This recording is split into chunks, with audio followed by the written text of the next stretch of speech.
had always been the type of person who loved the outdoors.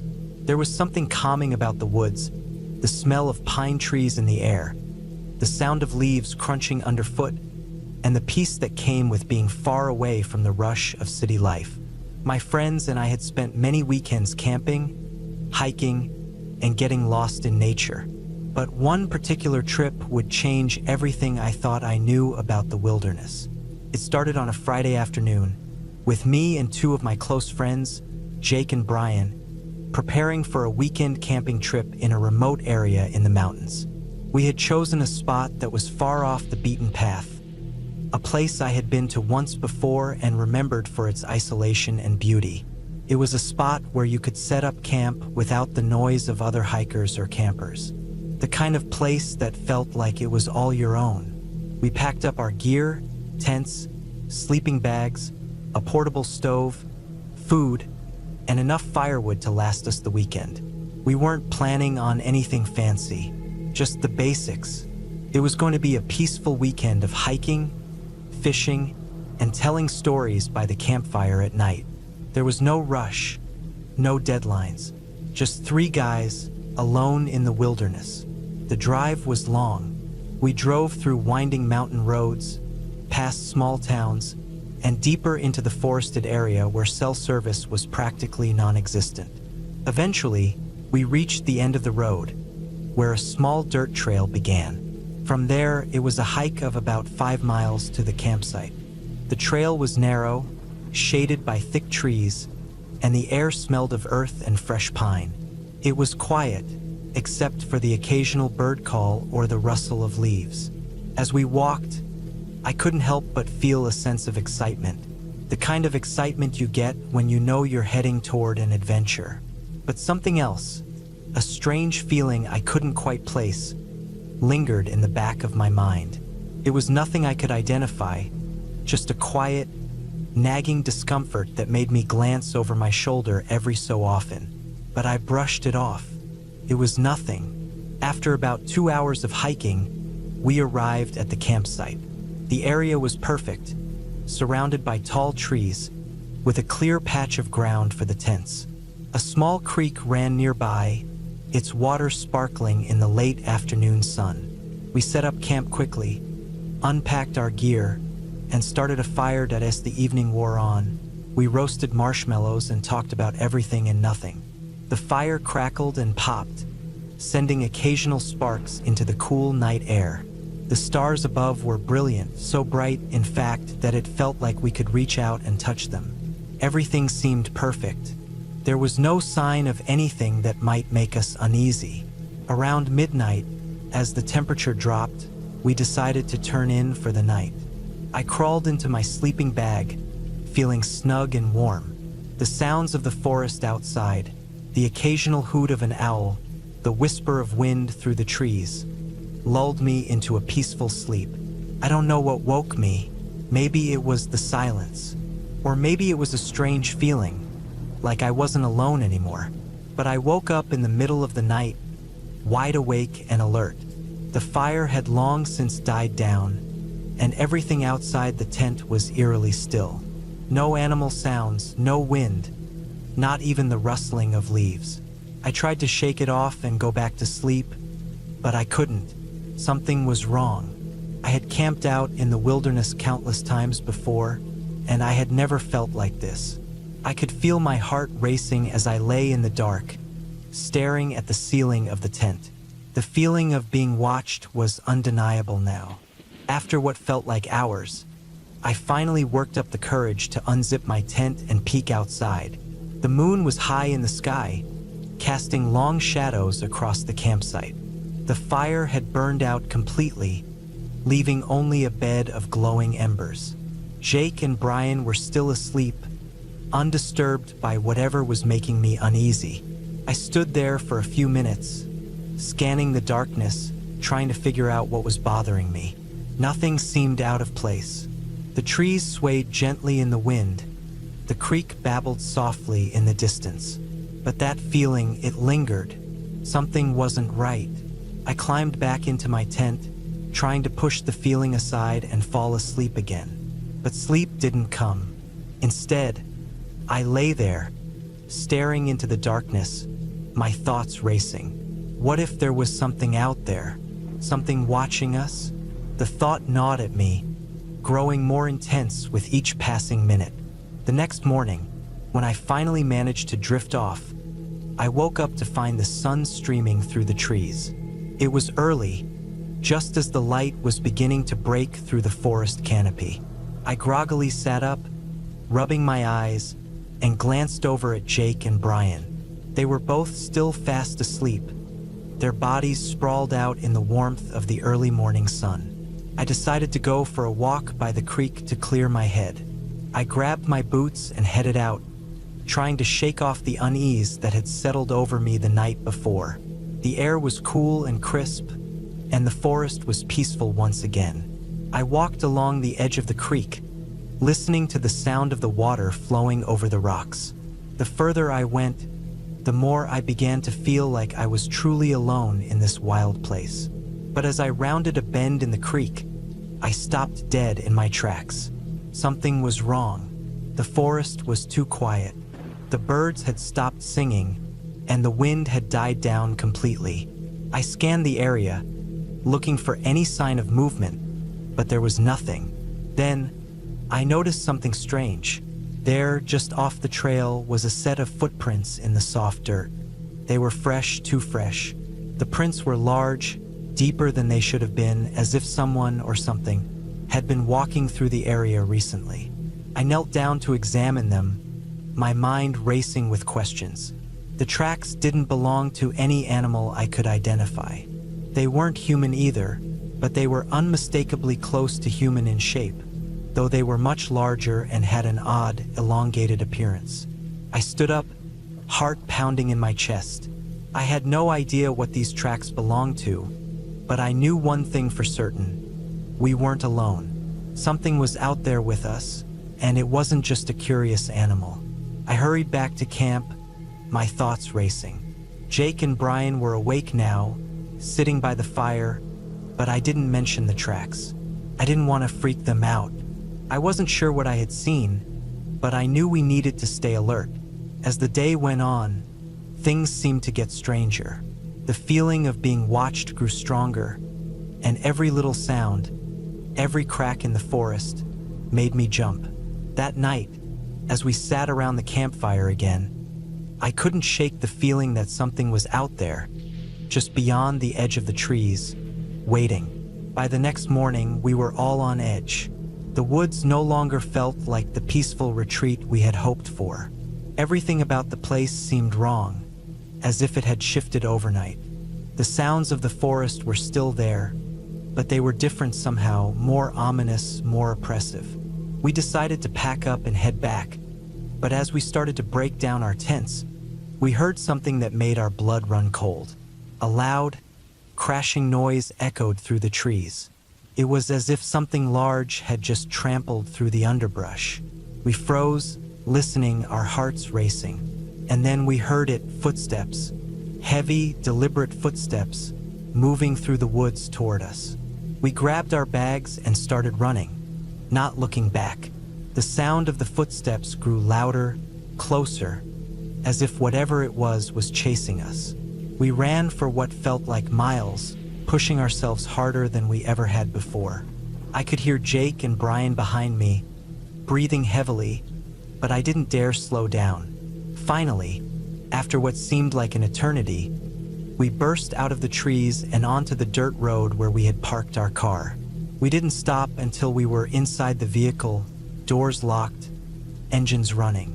As we sped down the road, the sun began to rise behind us, casting long shadows across the forest we had just fled from.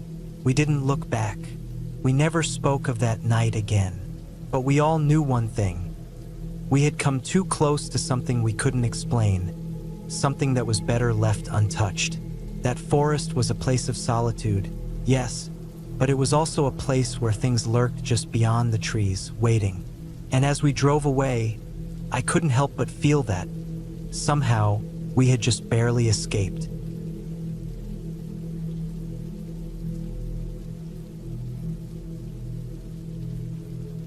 I've always enjoyed camping, There's something special about being outdoors, surrounded by nature, far away from the noise of the city. But this trip, the one I took last autumn, changed the way I see the wilderness forever. It was a solo camping trip, something I'd done plenty of times before. I'd planned to spend 3 nights in a remote forest area that I'd read about online. The place wasn't a marked campsite, but more of a backcountry spot. It was supposed to be quiet, with beautiful views and a clear, starlit sky at night. Perfect for someone like me who wanted to escape the daily grind. I parked my car at the edge of the forest where the dirt road ended. The trail wasn't much of a trail, more like a faint path worn into the undergrowth by hikers or animals. I packed everything I needed: a tent, sleeping bag, enough food for the trip, water, and a small stove. I also had a map, compass, and GPS. I wasn't about to get lost in the woods. The first day was uneventful, just the way I liked it. The trail took me deep into the forest, away from any signs of civilization. The trees stood tall, their leaves turning golden and red in the crisp autumn air. I walked for hours, only stopping to drink water or take short breaks. By late afternoon, I found a nice clearing next to a small stream. It was the perfect spot to set up camp. After pitching my tent, I gathered some wood and lit a small fire. The evening was peaceful. I cooked a simple meal, sat by the fire, and watched the sun dip below the horizon. As darkness settled in, the forest around me came alive with the sounds of nature. Crickets chirped, owls hooted, and the occasional rustle of leaves hinted at unseen creatures moving through the undergrowth. I felt at ease. The first night passed without incident. I woke up refreshed and ready for another day of exploring. After a quick breakfast, I packed a small bag and decided to hike further into the woods. I didn't plan to stray too far from my campsite, just far enough to see more of the area. The forest was stunning in the daylight. Sunlight filtered through the canopy, casting dappled shadows on the forest floor. I found a few interesting landmarks: a rocky outcrop with a breathtaking view, a grove of birch trees that stood out starkly among the evergreens, and an old, overgrown trail that seemed to lead nowhere. I returned to my campsite by mid-afternoon, feeling satisfied with my little adventure. The rest of the day was spent relaxing. I read a book, boiled some water for tea, and soaked in the serenity. The second night, however, was when things started to feel off. It began with small noises. As I lay in my tent, I heard faint sounds outside. Not the usual rustling of animals or the wind in the trees. This was different. It sounded deliberate, like footsteps. At first, I dismissed it. Maybe it was a deer or some other animal. But the sound persisted, circling my campsite. I held my breath, straining to hear more clearly. The steps would come closer, then move away, only to return again. I tried to convince myself it was nothing, but unease crept in. Gripping the flashlight I kept beside me, I finally decided to take a look. I unzipped the tent slowly and shone the beam of light outside. The forest was still. The fire had burned down to embers, casting a faint glow. I didn't see anything unusual, but the feeling that someone or something was watching me wouldn't go away. After a while, I climbed back into the tent, forcing myself to ignore the unease. Eventually, I drifted off to sleep. The next morning, I found something that made my stomach drop. Around my campsite, in the soft dirt near the stream, were footprints. Human footprints. They weren't mine. I hadn't walked near the stream since setting up camp. The tracks were fresh, leading in and out of the clearing. Whoever had been there must have come during the night. I told myself it could have been another hiker, though I hadn't seen anyone since starting my trip. The rational part of my mind tried to take over, but I couldn't shake the feeling of being watched. I decided to stay put that day and keep close to camp. I didn't want to risk running into whoever had left those tracks. The day passed uneventfully, though I couldn't relax. Every little sound made me jump. As the sun set, I felt a growing sense of dread. I rebuilt the fire and kept it going longer than usual, hoping the light would deter anyone or anything from approaching. I ate a quick dinner and went to bed early, though I doubted I'd get much sleep. That night was worse than the last. The footsteps returned, louder this time. They didn't circle the campsite like before, but seemed to come straight toward my tent. My heart pounded as I lay there, clutching a knife I'd taken from my pack. The footsteps stopped just outside. I could hear breathing, slow and heavy. Whoever it was stood there for what felt like hours, but was probably only a few minutes. Then, just as suddenly as they'd come, they left. I didn't sleep at all that night. When dawn broke, I emerged from the tent cautiously, scanning the area. More footprints surrounded the campsite, but nothing else seemed disturbed. I decided I couldn't stay another night. I packed up as quickly as I could and started heading back toward my car. The hike back was nerve-wracking. Every sound made me whip around, expecting to see someone following me. I kept a brisk pace, stopping only when absolutely necessary. The forest, which had seemed so welcoming a few days ago, now felt oppressive. The towering trees and dense undergrowth seemed to close in around me, and the silence was deafening. By late afternoon, I reached the edge of the forest where I'd parked my car.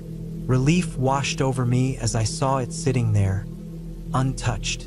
I threw my gear into the trunk and got in, locking the doors behind me. As I started the engine and pulled onto the dirt road, I glanced in the rearview mirror. For a split second, I thought I saw a figure standing among the trees, watching me. But when I looked again, there was nothing. I drove away as fast as I could, not stopping until I reached the safety of my home. That night, I sat in my apartment, trying to make sense of what had happened. I'll never know who or what was out there with me. Maybe it was a fellow camper playing a cruel prank. Maybe it was something worse. All I know is that I've never felt fear like that before, and I've never gone camping alone since.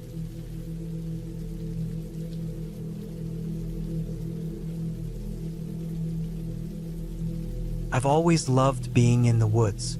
There's something about the quiet hum of nature that calms me in a way nothing else can. So, when I had a week off from work, I decided to go on a solo camping trip. It wasn't my first time camping alone, and I felt confident in my ability to handle whatever came my way. I chose a spot deep in the forest, far from the marked trails and usual camping areas. I wanted solitude, no other people, no distractions, just me and the wilderness. I parked my car at a small gravel lot near the forest's edge and shouldered my heavy pack. It was loaded with everything I thought I might need. A tent, a sleeping bag, food, water, a first aid kit, a small hatchet, and other essentials. The hike to my chosen spot was about 6 miles. The trail was narrow and overgrown in places, but that was part of the charm. The deeper I went, the more alive the forest felt. Birds called out from the treetops, and squirrels darted across the path, chittering at me as I passed. The air smelled fresh, a mix of pine and earth that made me feel more awake with every step. I reached the campsite by mid-afternoon. It was a small clearing surrounded by tall trees, with a stream nearby for water. The ground was soft and covered in moss, perfect for setting up my tent. I spent the next hour setting up camp, pitching my tent, gathering firewood, and unpacking my gear. By the time I was done, the sun was beginning to dip lower in the sky, casting long shadows across the clearing. I built a small fire and cooked a simple meal of instant noodles and jerky. As I ate, I listened to the sounds of the forest. The chirping of crickets and the occasional hoot of an owl were the only noises. It was peaceful, exactly what I'd been craving. After dinner, I sat by the fire for a while, letting the warmth seep into my skin as I stared at the flickering flames. Eventually, I crawled into my tent and fell asleep to the sound of the stream gurgling nearby. The first night passed without incident. I woke up early, feeling refreshed and ready to explore. I spent the day hiking through the forest, following the stream as it wound its way through the trees. I found a few animal tracks in the mud near the water and even spotted a deer grazing in a meadow. The forest was alive and vibrant, and I felt completely at home. By the time I returned to camp, the sun was starting to set. I cooked another simple meal and settled in for the night. The second night was when things started to feel off. It began with a sound, faint at first but distinct, the crunch of footsteps on dry leaves. I froze, straining to hear over the crackling of the fire. The steps were slow and deliberate, coming from somewhere just beyond the edge of the clearing. My first thought was that it might be an animal, a deer or maybe a bear, but the rhythm of the steps was too regular, too human. I stood up, my heart pounding. I grabbed the hatchet from my pack and called out into the darkness, but there was no response. The footsteps stopped. For several long minutes, I stood there, staring into the trees, my ears straining for any sound. But the forest was silent now, unnaturally so. Even the crickets had stopped chirping. Eventually, I convinced myself it was nothing. Maybe it had been an animal startled by my voice. I sat back down by the fire, but the unease lingered. I stayed up later than usual, staring into the flames and glancing at the shadows beyond the firelight.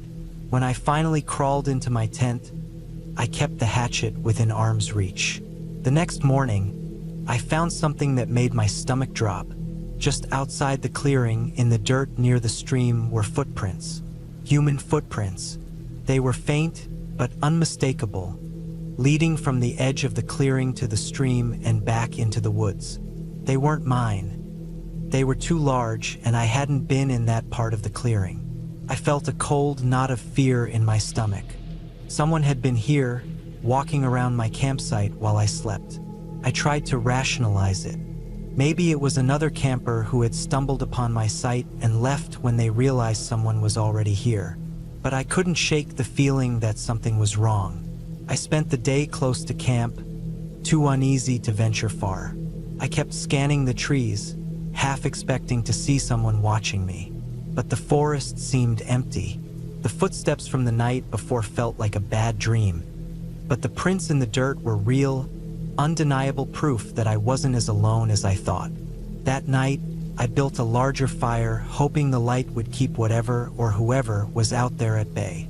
I stayed up late again, clutching the hatchet and jumping at every sound. The forest seemed alive with noises. The rustle of leaves, the snap of twigs, the distant hoot of an owl. But nothing approached the clearing. Eventually, exhaustion won out, and I dozed off in my chair by the fire. I woke up sometime later to the sound of footsteps again. This time, they were closer, circling the clearing. My heart was pounding so hard I could hear it in my ears. I gripped the hatchet tightly and stood up, my eyes scanning the darkness.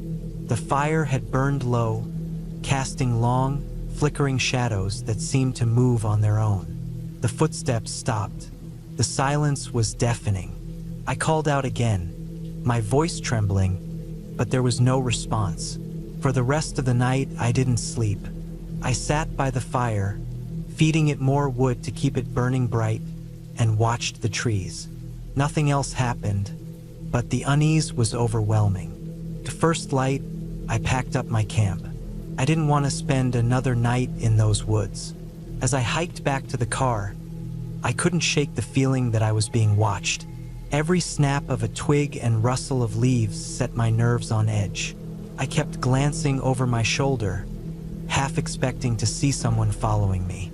But the forest was empty, or at least it seemed that way. When I finally reached the car, I felt a wave of relief. I loaded my gear as quickly as I could and climbed into the driver's seat. As I drove away, I kept checking the rearview mirror, convinced I would see someone step out of the trees and onto the road. But there was nothing. Even now, weeks later, I can't stop thinking about that trip. I've been camping alone many times before, but I've never experienced anything like that.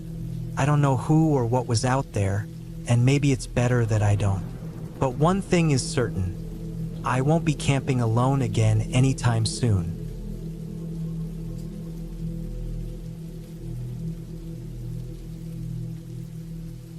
I've always loved camping, but this trip was different from the start. I had taken the week off work to clear my head and decided to venture out to a national forest I'd never visited before. The place was remote with no cell service, and I was looking forward to the isolation, or so I thought. I reached the trailhead in the late morning. The parking lot was empty except for an old pickup truck with a camper shell, its paint faded and scratched. I didn't give it much thought as I loaded up my backpack and checked my gear one last time. My plan was to hike about 10 miles into the forest and set up camp near a lake I'd seen on the map.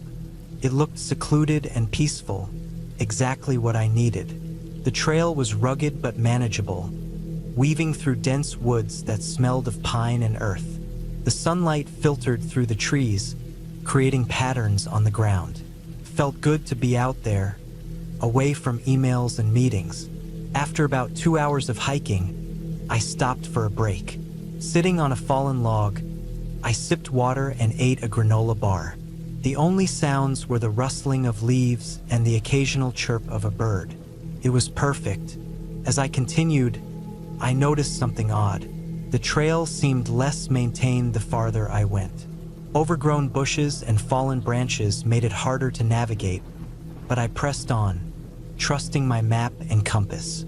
Around mid-afternoon, I finally reached the lake. It was stunning, with clear water reflecting the surrounding trees. Not a single sign of another human.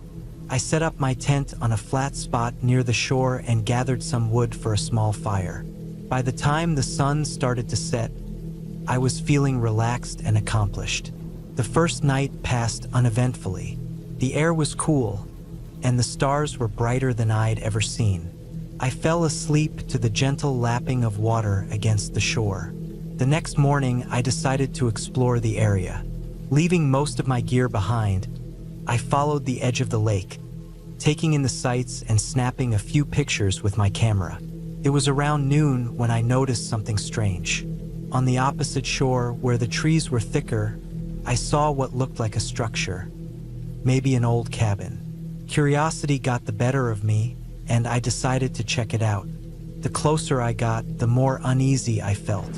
The cabin was in terrible shape, its wooden walls warped and covered in moss.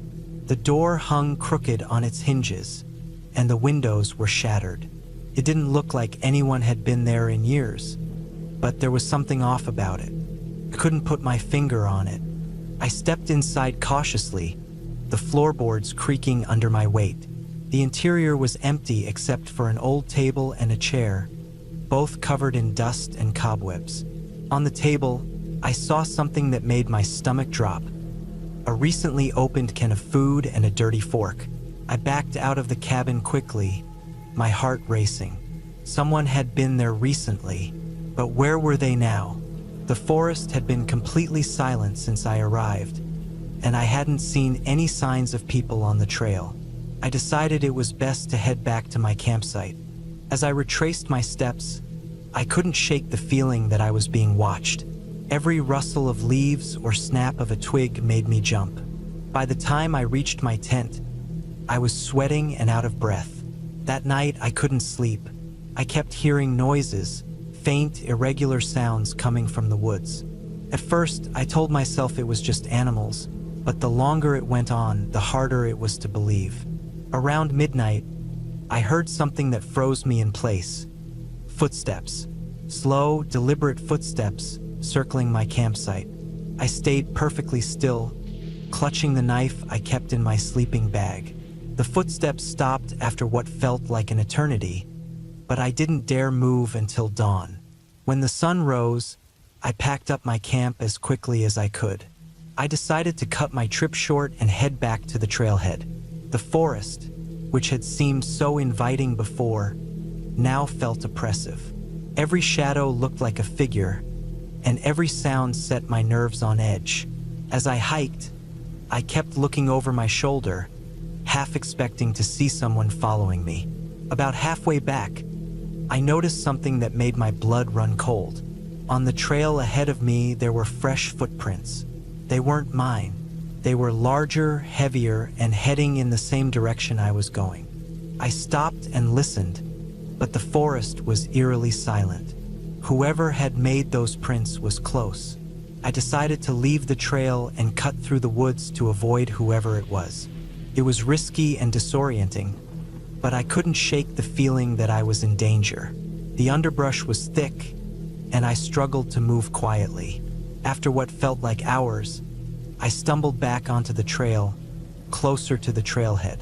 Relief washed over me when I saw the parking lot in the distance. But as I got closer, my relief turned to dread. The old pickup truck was still there, and now it was parked next to my car. The driver's door was open, but I didn't see anyone around. I approached cautiously, my knife in hand. My car looked untouched, but when I opened the door, I saw a piece of paper on the driver's seat. It had one word scrawled on it in shaky handwriting: "Leave." I didn't need to be told twice. I jumped in, locked the doors, and started the engine. As I pulled out of the lot, I glanced in my rearview mirror. A man was standing at the edge of the trees, watching me. He was tall and thin, wearing a faded jacket and a wide-brimmed hat. I couldn't see his face clearly, but his posture was tense, almost predatory. I drove nonstop until I reached the nearest town, where I found a motel and locked myself in for the night. Even now, weeks later, I can't stop thinking about that trip. I don't know who that man was or what he wanted, but I'm certain of one thing: I'll never go back to that forest again.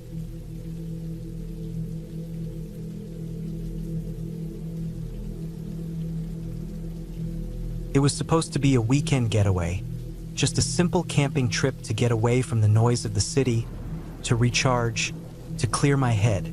A couple of days in the woods with just a tent, a fire, and the sounds of nature to keep me company. But when I think about it now, I realize how wrong it all went, how the wilderness changed from a place of peace to something far more menacing. The plan was to camp in a remote part of the forest, a location that I'd read about online and thought would be perfect for some solitude. It was away from the usual camping grounds, deep into the woods where no one could bother you. The perfect spot if you wanted peace and quiet. There were some warnings, sure, but they seemed exaggerated, the kind of stories you hear around a campfire, nothing to take seriously. I arrived in the area late in the afternoon, with just enough time to set up before nightfall. The forest was thick here, the trees towering above me with heavy canopies that blocked out much of the sunlight.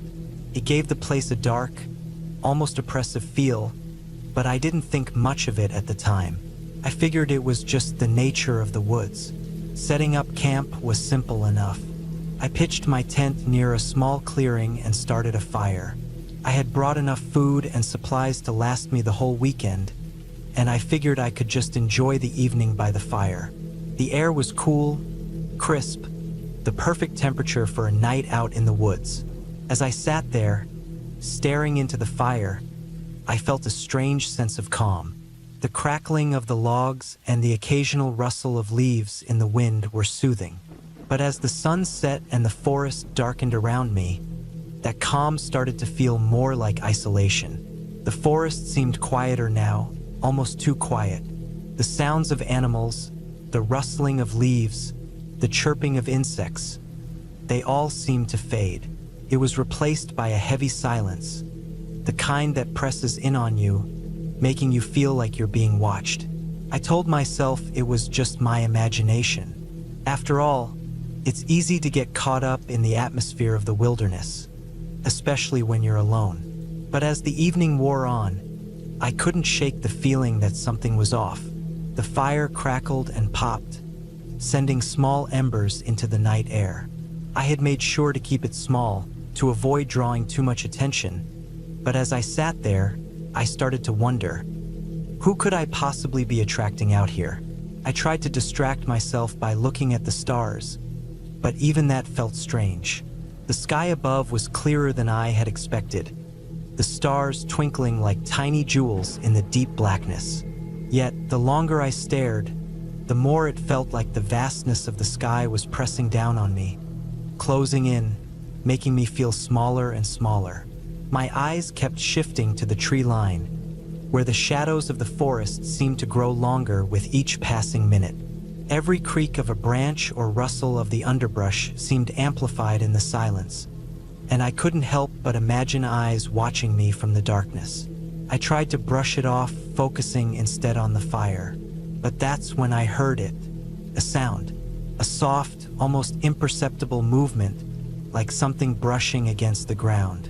I froze, my heart pounding in my chest as I strained my ears to listen. It was coming from the edge of the clearing, just beyond the light of the fire. At first, I thought it was an animal, maybe a deer or a small creature moving through the underbrush. But then it came again, closer this time, followed by another sound, like the crunching of leaves underfoot. I stood up, grabbing the flashlight I had left beside me and turning it toward the sound. My beam of light cut through the darkness, sweeping across the forest floor. But there was nothing. No sign of any animals, no movement. Just trees, shadows, and the thick underbrush. I couldn't shake the feeling that something was out there, something watching me, but I told myself it was just my nerves. Still, I couldn't relax. The night seemed to stretch on forever, and despite the warmth of the fire, I felt a chill creeping up my spine. I stoked the fire, hoping the flames would provide some comfort, but deep down, I knew it wasn't enough. The forest was too quiet, too still. It was as if everything was holding its breath, waiting for something. By the time the clock struck midnight, I couldn't take it any longer. I crawled into my tent, zipped it up tightly, and tried to sleep. But sleep wouldn't come. Every small noise outside made me flinch. Every shadow seemed to move. I lay there in the darkness, staring up at the tent roof, telling myself that I was just being paranoid. The forest was just the forest, and the silence was normal, right? At some point, I must have drifted off, because when I woke up, the first light of morning was filtering through the trees. I let out a deep breath of relief. The night had passed. I was still here in one piece. I was fine. But as I started to pack up, I noticed something that sent a cold shiver through me. Tracks, large, irregular footprints in the dirt around my campsite, leading away from the edge of the clearing and into the woods. They were too big to be from any animal I knew of, at least any animal I was familiar with. The toes were too wide, the shape too human-like.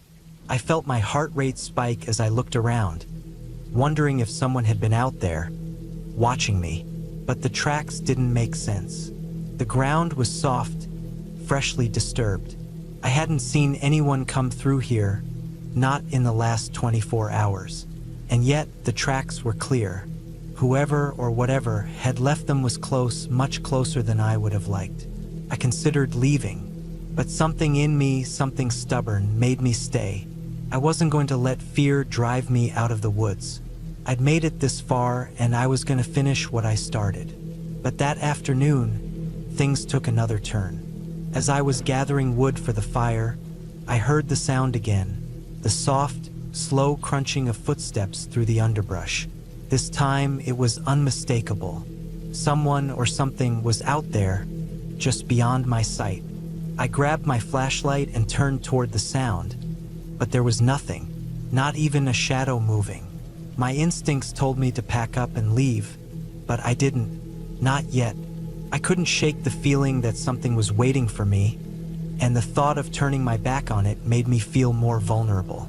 I stayed in that campsite for another few hours, but when the sun began to set again, I couldn't deny it any longer.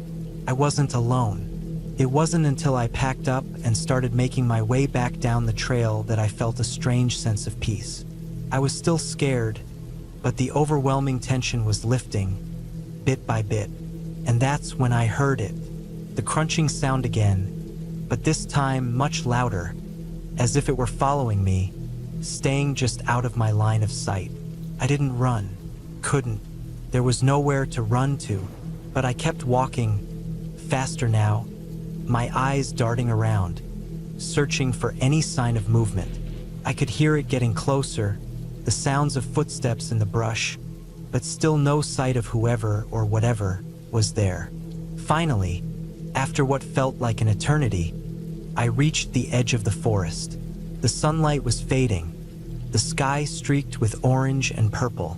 I had made it out. I was out of the woods, safe. It took me a couple of weeks to fully shake off the feeling of being watched, but the peace I felt as I drove home that day was real. There's something about the woods, something about being that far out, that changes you. It wasn't ghosts or some supernatural force. It was just the forest, just the raw, untamed wilderness. But when you're that deep into it, the lines between safe and unsafe, between human and wild, get a little blurred. Now, every time I head back into the woods, I remember that night, the silence, the tracks, the footsteps that never quite let up. I can't explain it, but I know one thing for sure. I'll never go camping there again.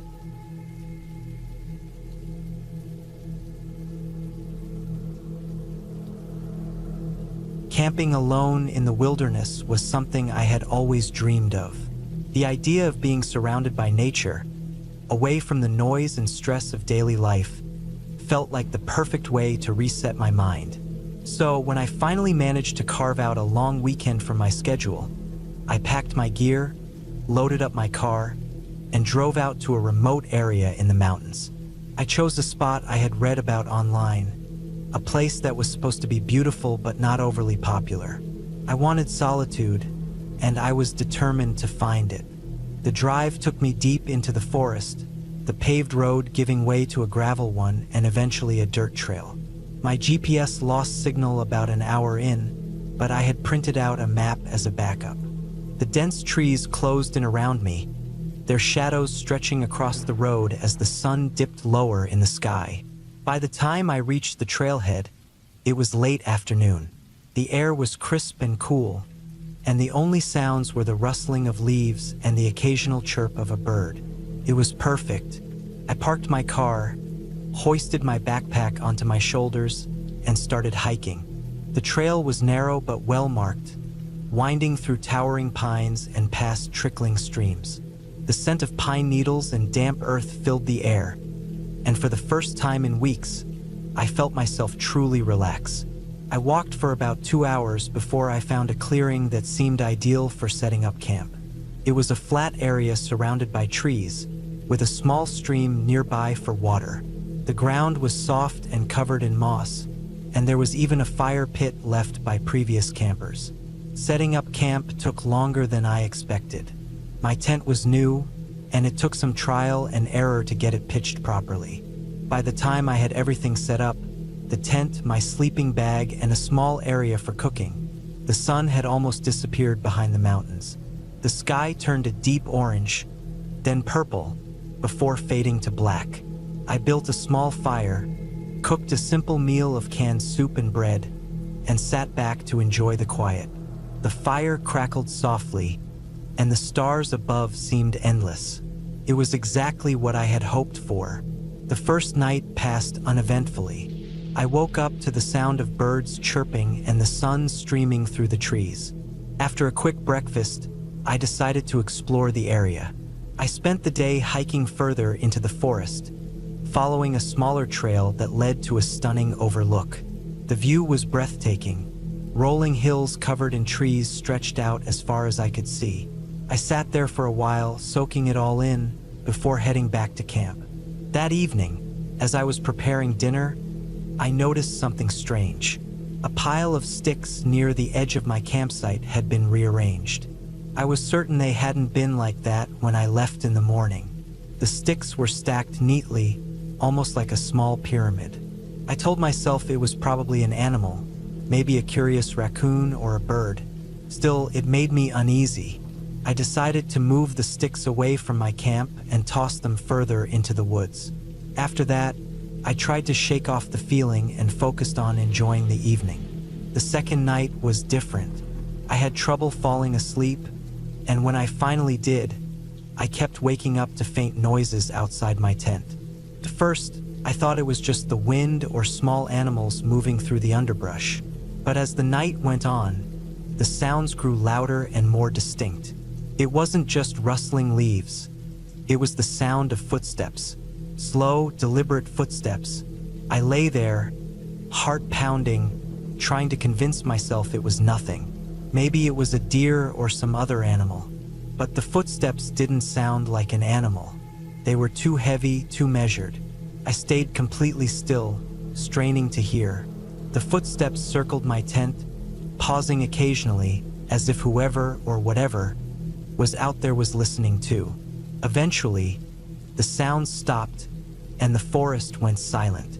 I lay awake for hours, clutching the small camping knife I had brought with me, until the first light of dawn filtered through the fabric of my tent. When I finally mustered the courage to step outside, there was no sign of anything unusual. No footprints, no disturbed ground. It was as if I had imagined the whole thing, but I knew I hadn't. I spent the day close to camp, too unsettled to wander far. Every little sound put me on edge. The forest, which had felt peaceful and inviting just a day before, now seemed menacing. The towering trees felt like walls closing in, and the shadows seemed darker. I debated packing up and leaving, but part of me didn't want to give in to fear. I had come here for solitude and adventure, and I didn't want to let my imagination ruin it. That evening, I built my fire larger than usual, hoping it would keep whatever was out there at bay. I sat close to the flames, listening intently to the sounds of the forest. For a while, everything seemed normal. The chirping of crickets and the occasional hoot of an owl were the only noises. But as the night deepened, I started hearing the footsteps again. This time, they were more distinct. They started at the edge of the clearing and slowly moved closer. My heart raced as I scanned the darkness, trying to see what was out there. The fire cast flickering shadows, making it hard to tell if I was imagining movement or if something was really there. The footsteps stopped just beyond the circle of light cast by the fire. I could feel my pulse in my ears as I gripped my knife and flashlight, ready for anything. Then, out of nowhere, there was a loud crash, like something heavy falling or being thrown. I jumped to my feet, shining my flashlight toward the sound. The beam of light illuminated the trees, but I didn't see anything. The crashing sound didn't come again, but the footsteps resumed, retreating this time. They faded into the distance until I couldn't hear them anymore. I didn't sleep that night. I stayed by the fire until the sun rose, knife in hand, eyes darting at every sound. As soon as it was light enough to see, I started packing up my gear. I didn't care about finishing my trip or enjoying the last day. I just wanted to get out of there. The hike back to my car felt longer than it had on the way in. Every rustle of leaves, every snap of a twig made me jump. I kept looking over my shoulder, half expecting to see someone or something following me. But the trail remained empty, and I reached my car without incident. As I drove away, I felt a wave of relief wash over me. The forest, which had once seemed like a sanctuary, now felt like a place I never wanted to return to. When I got home, I couldn't shake the feeling of unease. I kept replaying the events in my mind, trying to make sense of them. Maybe it was just an animal, and my imagination had filled in the rest. Or maybe someone had been out there watching me, messing with me. I'll never know for sure.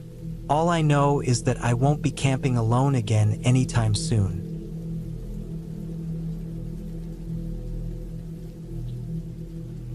I had always loved camping, and this trip was supposed to be no different. The plan was simple: a solo weekend out in the wilderness to clear my head and escape the noise of daily life. I chose a spot deep in the national forest, about a 3-hour drive from home. It was late autumn, and the crisp air and vibrant leaves made it the perfect time for a quiet retreat. I packed everything meticulously: tent, sleeping bag, enough food and water for 3 days, and a small emergency kit. I'd done this before, so I felt confident. The drive was uneventful, the kind where you're left alone with your thoughts and the scenery. I turned off the main road onto a narrow dirt path that wound through dense woods. The farther I drove, the fewer signs of human life I saw. After about 40 minutes, I reached a clearing where I decided to set up camp. It was a beautiful spot, surrounded by towering trees and with a small creek running nearby. The sound of flowing water was soothing, and the area looked untouched, like no one had been there in ages. After pitching my tent and organizing my gear, I decided to explore the surroundings before the sun set. The forest was dense but manageable, with paths formed by wildlife. The crunch of leaves underfoot and the occasional rustle of animals in the underbrush were the only sounds. I felt a sense of peace, the kind that only nature can provide. By the time I returned to my campsite, the sun was dipping below the horizon, painting the sky in shades of orange and purple. I lit a small campfire and cooked a simple dinner.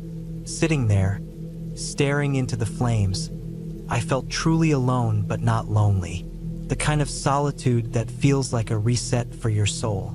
After eating, I stayed by the fire for a while, listening to the nocturnal sounds of the forest.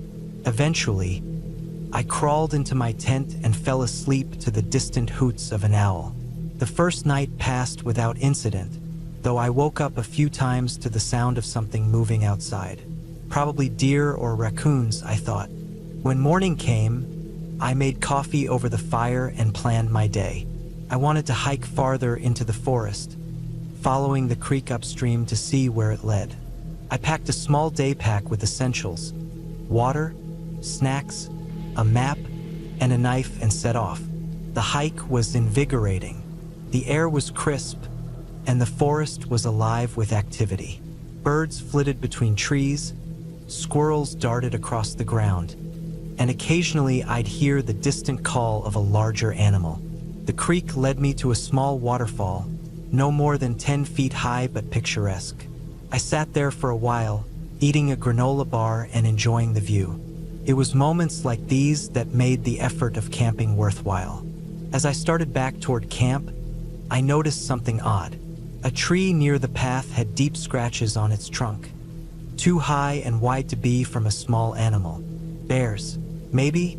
It wasn't unheard of in this area, though sightings were rare. I made a mental note to be more cautious and continued on. When I returned to my campsite, something felt off. First, I couldn't put my finger on it. Everything was where I'd left it: the tent, my gear, even the fire pit. But the atmosphere had changed. It was quieter than before. The usual sounds of birds and insects were absent, replaced by an eerie stillness. I brushed it off as my imagination and went about preparing for the evening. As the sun set, the feeling of unease grew. The silence was oppressive, and every crack of a branch or rustle of leaves set my nerves on edge. I tried to rationalize it. Maybe a predator was nearby, causing the smaller animals to stay quiet. But as the night deepened, I couldn't shake the sense that I was being watched. I kept the fire going longer than usual, its light and warmth offering some comfort. Eventually, I forced myself to go to bed, clutching my knife under the sleeping bag. I woke up in the middle of the night to the sound of footsteps. They were deliberate, not the random scurrying of an animal. Someone or something was walking around my campsite. My heart pounded as I strained to listen, every muscle in my body tense. The steps circled the tent, slow and measured. I held my breath, gripping the knife so tightly my hand ached. After what felt like an eternity, the footsteps stopped. I didn't move for the rest of the night, too scared to even unzip the tent and look outside. When dawn finally came, I emerged cautiously. The campsite looked untouched, no sign of whatever had been there. I tried to convince myself it had been an animal, but deep down I knew better. I decided to cut the trip short. Packing up took longer than usual because I kept stopping to look over my shoulder, convinced I wasn't alone. As I loaded the last of my gear into the car, I noticed something that made my blood run cold. On the trunk of a tree near the campsite, there were fresh scratches, similar to the ones I'd seen during my hike, but these were different. They formed an unmistakable pattern, almost like a symbol. It wasn't random claw marks.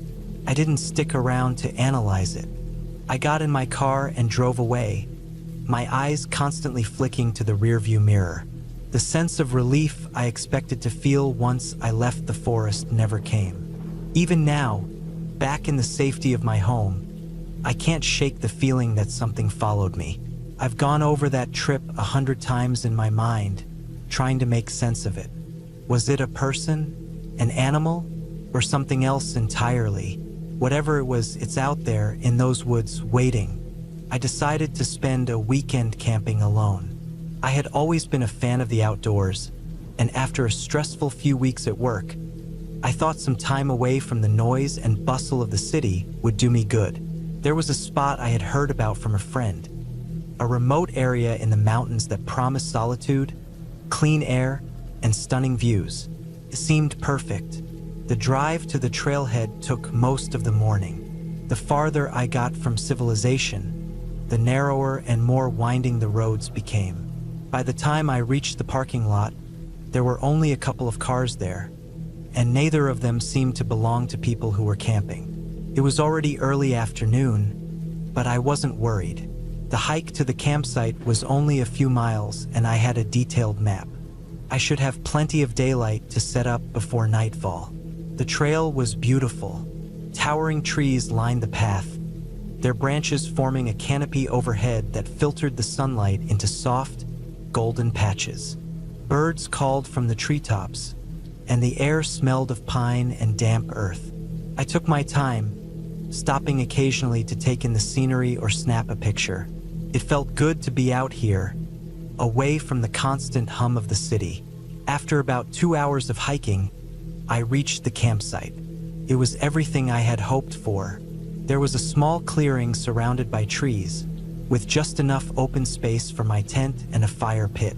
Beyond the clearing, the ground sloped down to a crystal-clear stream. I set my pack down and stretched, feeling a sense of accomplishment and anticipation. This was going to be a good weekend. Setting up camp took less than an hour. I pitched my tent near the edge of the clearing, close enough to the stream that I could hear the gentle rush of water. I gathered some firewood and built a small fire, even though I didn't plan to cook anything tonight. It felt comforting to have the flames crackling as the evening set in. The first night was uneventful.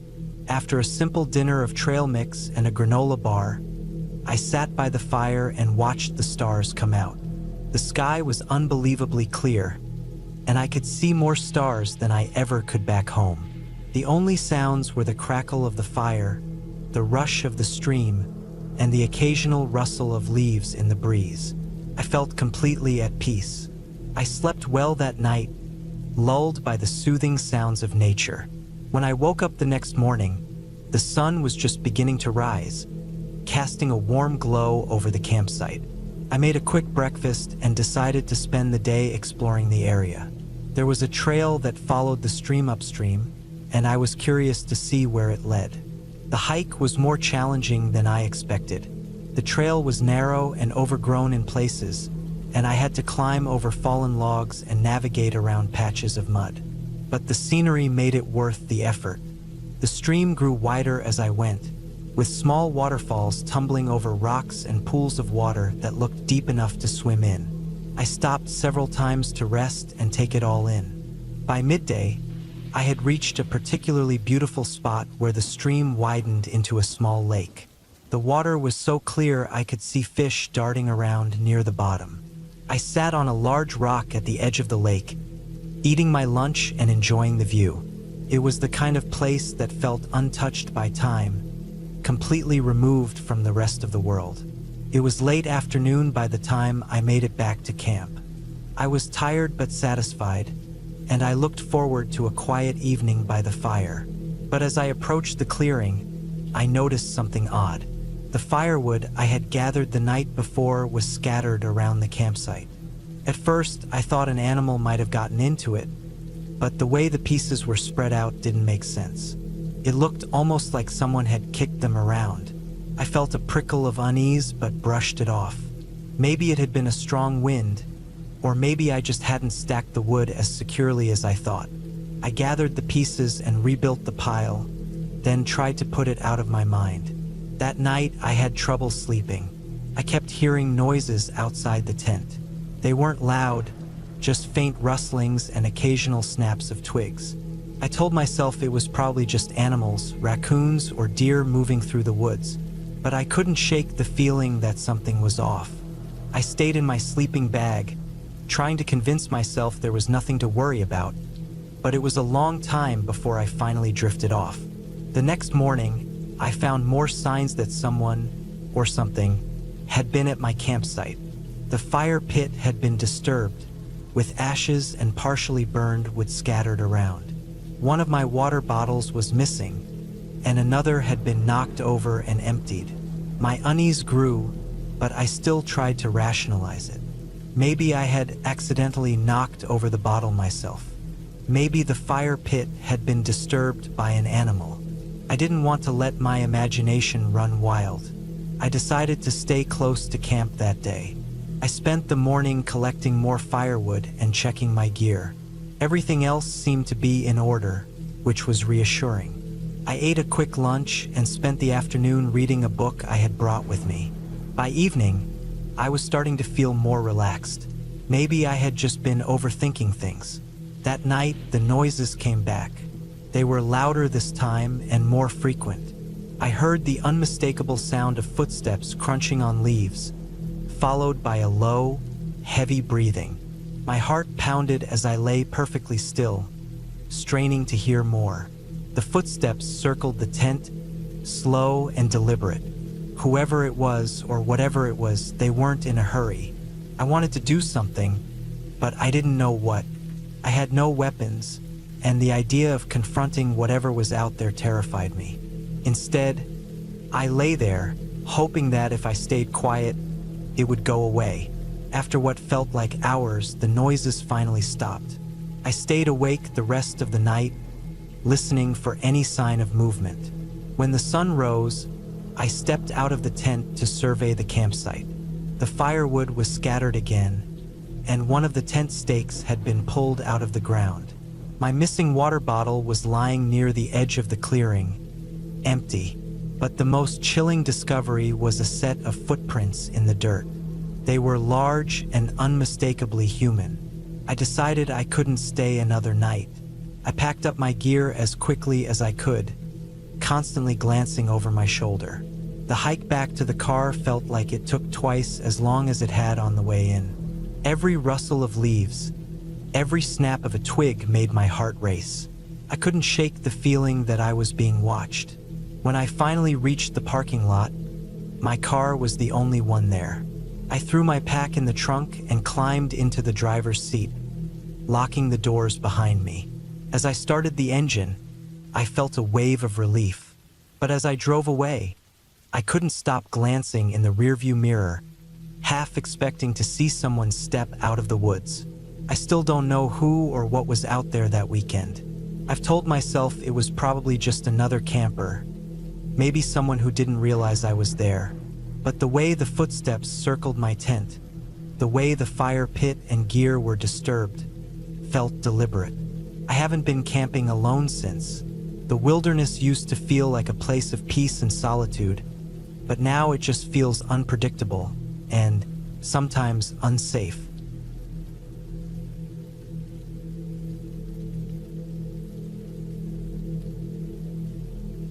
I decided to take a weekend off from work to clear my head. Life had been exhausting lately. Deadlines, endless meetings, and the constant hum of city noise that never seemed to fade. I figured a solo camping trip would be the perfect way to reset. I packed my gear on Friday morning. Tent, sleeping bag, cooking supplies, some food, and a good pair of hiking boots. My destination was a remote part of the forest about 3 hours from the city, a place I'd heard about but never visited. I arrived at the trailhead around noon. The parking lot was empty, just the way I wanted it. I slung my backpack over my shoulders and started walking. The trail was well marked at first, winding through tall pines and the occasional clearing where sunlight streamed through. The air was crisp, carrying the faint scent of moss and damp earth. It felt good to be away from the chaos of urban life. After about an hour of hiking, the trail became narrower and less distinct. The trees grew closer together, their branches weaving a canopy overhead. I checked my map and compass to make sure I was still on track. I'd planned to reach a small lake by late afternoon and set up camp there. According to the map, the lake was nestled in a valley surrounded by dense forest, with no marked trails leading directly to it. That was part of the appeal. I wanted to feel truly isolated. By the time I reached the lake, the sun was beginning to dip lower in the sky. The water was calm, reflecting the orange and pink hues of the sunset. There wasn't a single sound except for the occasional rustle of leaves in the breeze. I picked a flat spot near the shore and pitched my tent. Once the camp was set up, I boiled some water on my portable stove and made instant noodles. Sitting by the lake, eating my simple meal, I felt a rare sense of peace. Night fell quickly, and the forest became a black void beyond the glow of my flashlight. I crawled into my tent and zipped it shut, feeling the cool night air settle around me. The first few hours were uneventful. I listened to the sounds of the forest, crickets chirping, frogs croaking, and the occasional hoot of an owl. It was comforting at first, but as the night wore on, those sounds seemed to amplify. Every rustle of leaves or snap of a twig felt like it was right outside my tent. Around midnight, I woke up suddenly. At first, I didn't know what had roused me. I lay still, listening. The forest seemed quieter than before, as if holding its breath. Then I heard it, the faint crunch of footsteps on dry leaves. My heart began to race. It wasn't the sound of an animal. It was too deliberate. I stayed frozen, straining to hear more. The footsteps grew louder, then stopped. Whoever or whatever it was had paused not far from my tent. I'd brought a small camping knife, but the thought of confronting someone in the dark was terrifying. Instead, I decided to wait and listen. Minutes passed, and the footsteps started again, moving away this time. I let out a shaky breath, trying to convince myself it was just another camper passing through, though the chances of that seemed slim given the remoteness of the area. The rest of the night passed fitfully. I dozed off only to wake up at the slightest noise. When dawn finally broke, I emerged from my tent, exhausted but relieved to see daylight. I looked around the campsite but saw no signs of anyone else.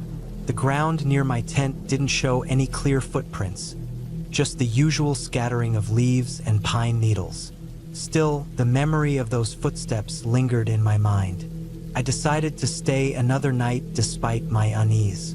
I told myself I was overreacting, that the forest was full of noises, and not all of them needed an explanation. During the day, I explored the area around the lake, following animal trails and taking in the beauty of the untouched wilderness. By evening, I felt calmer and more confident. I cooked another simple meal and sat by the lake again, watching the sun set. That night, the forest was eerily quiet. The usual symphony of nocturnal creatures was absent. I lay in my tent, staring at the fabric ceiling, trying to convince myself that the silence was just a coincidence.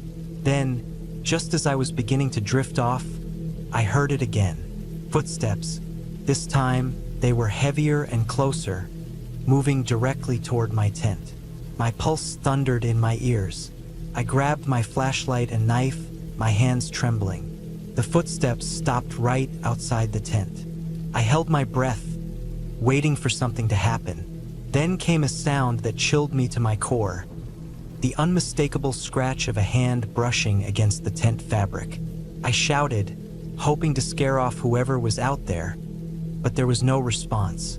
The scratching stopped, replaced by the sound of retreating footsteps.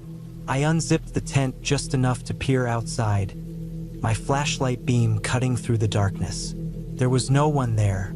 I scanned the trees, the bushes, the ground, but found nothing. I didn't sleep the rest of the night. At the first light of dawn, I packed up my camp and started hiking back toward the trailhead. Every step felt like it took an eternity. I kept glancing over my shoulder, half expecting to see someone following me. The forest seemed different in the daylight, less inviting, more oppressive. Every shadow felt like a potential threat. When I finally reached my car, I threw my gear in the trunk and locked the doors as soon as I got inside. I sat there for a moment, my hands gripping the steering wheel, trying to process what had happened.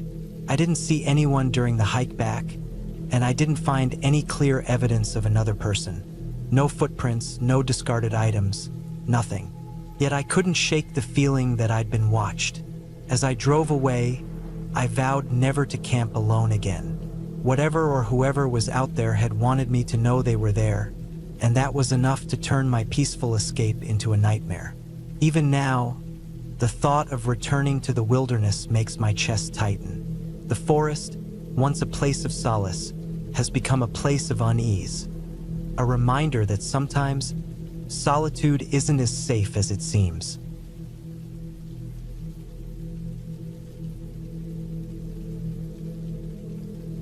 I had been looking forward to this trip for months.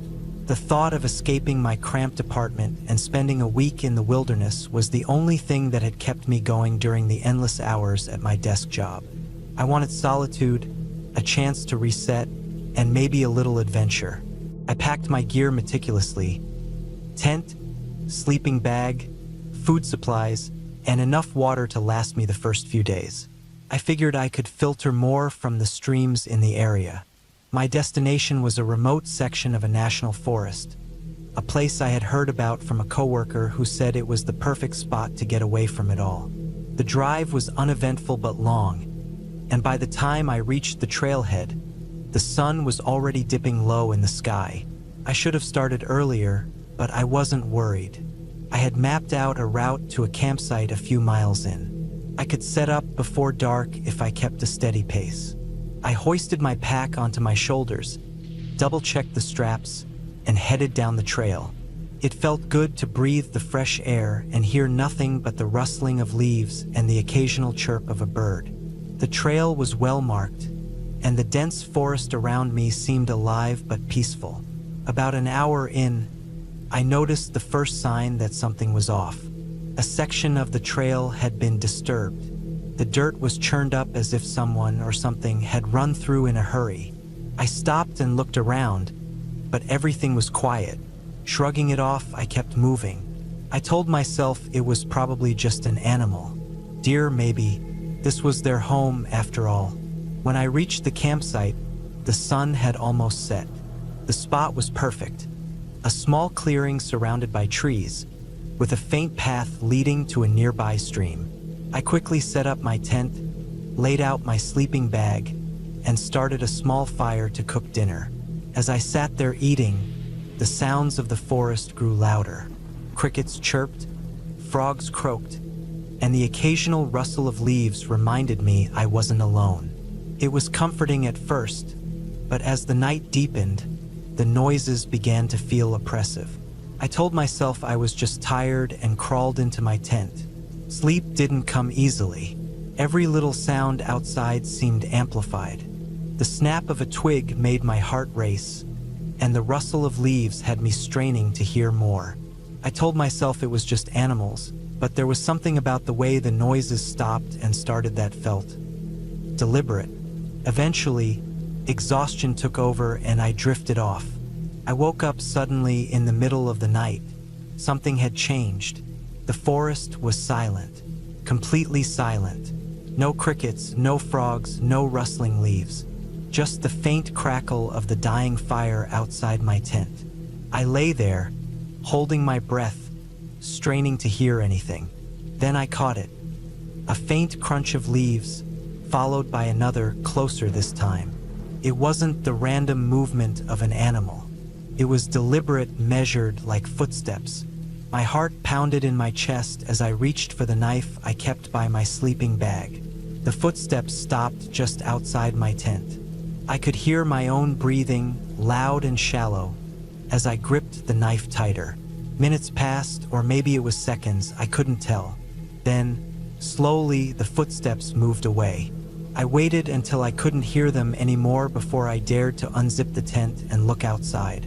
The fire had burned down to embers, casting just enough light to see the clearing. Nothing. No sign of anyone or anything. I told myself it must have been an animal and forced myself to go back to sleep, though it was more like lying there with my eyes closed, knife in hand, until morning.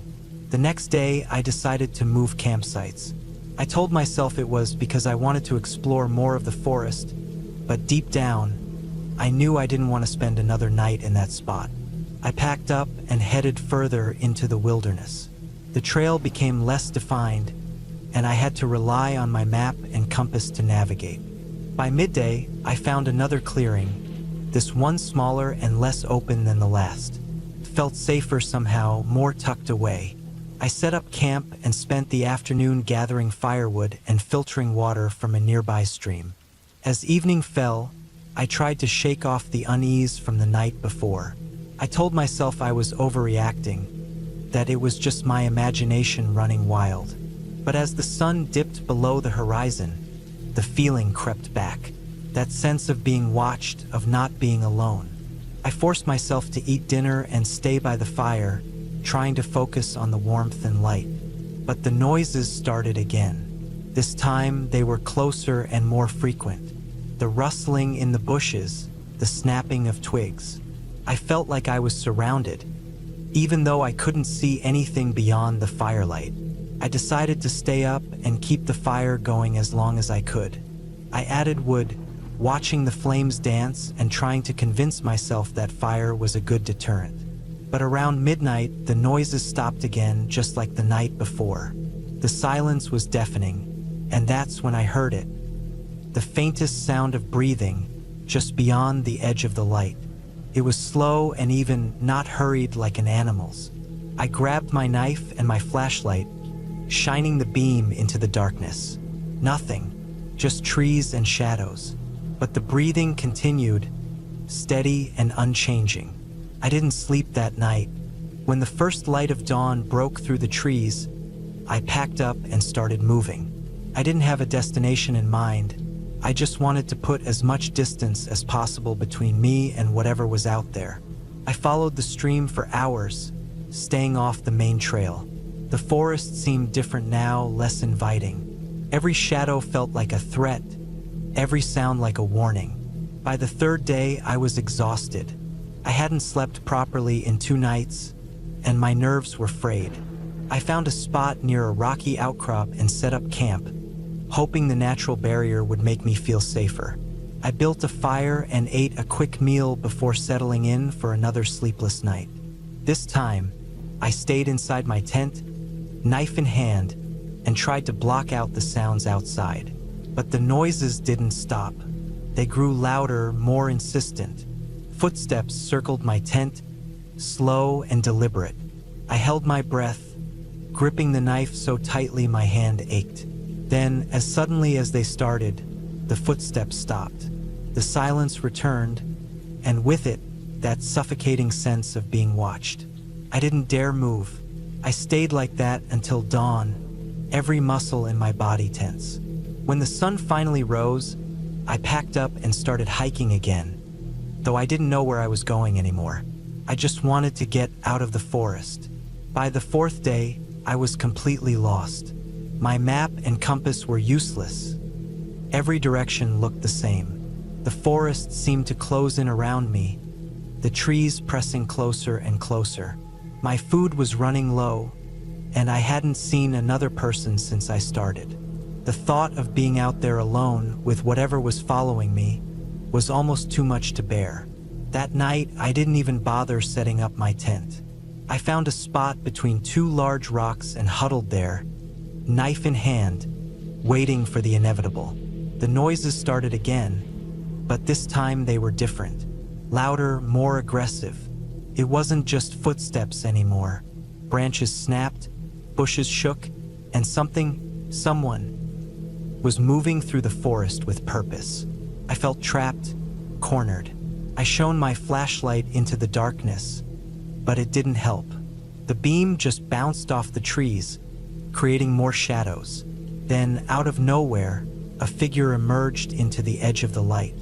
It was a man, or at least it looked like one. He was filthy, his clothes torn and stained, and his face obscured by a tangled beard. He didn't say anything, didn't move closer. He just stood there, watching me. I froze, every instinct telling me to run, but there was nowhere to go. After what felt like an eternity, he turned and disappeared back into the darkness. I didn't sleep that night. When morning came, I started moving again, stumbling through the forest in a blind panic. I didn't care about the trail or my gear anymore. I just wanted out. By sheer luck, I stumbled onto a dirt road late in the afternoon. I followed it until I came across a small ranger station. I must have looked half dead because the ranger immediately called for help. I never went back to that forest. I still don't know who that man was or what he wanted, but I've heard enough stories to guess. Maybe he was living out there, avoiding civilization. Maybe he didn't want me in his territory. Whatever the case, I'll never forget the sound of those footsteps or the feeling of being watched. It was the most terrifying experience of my life, and it taught me one thing. The wilderness might be beautiful, but it's not always safe.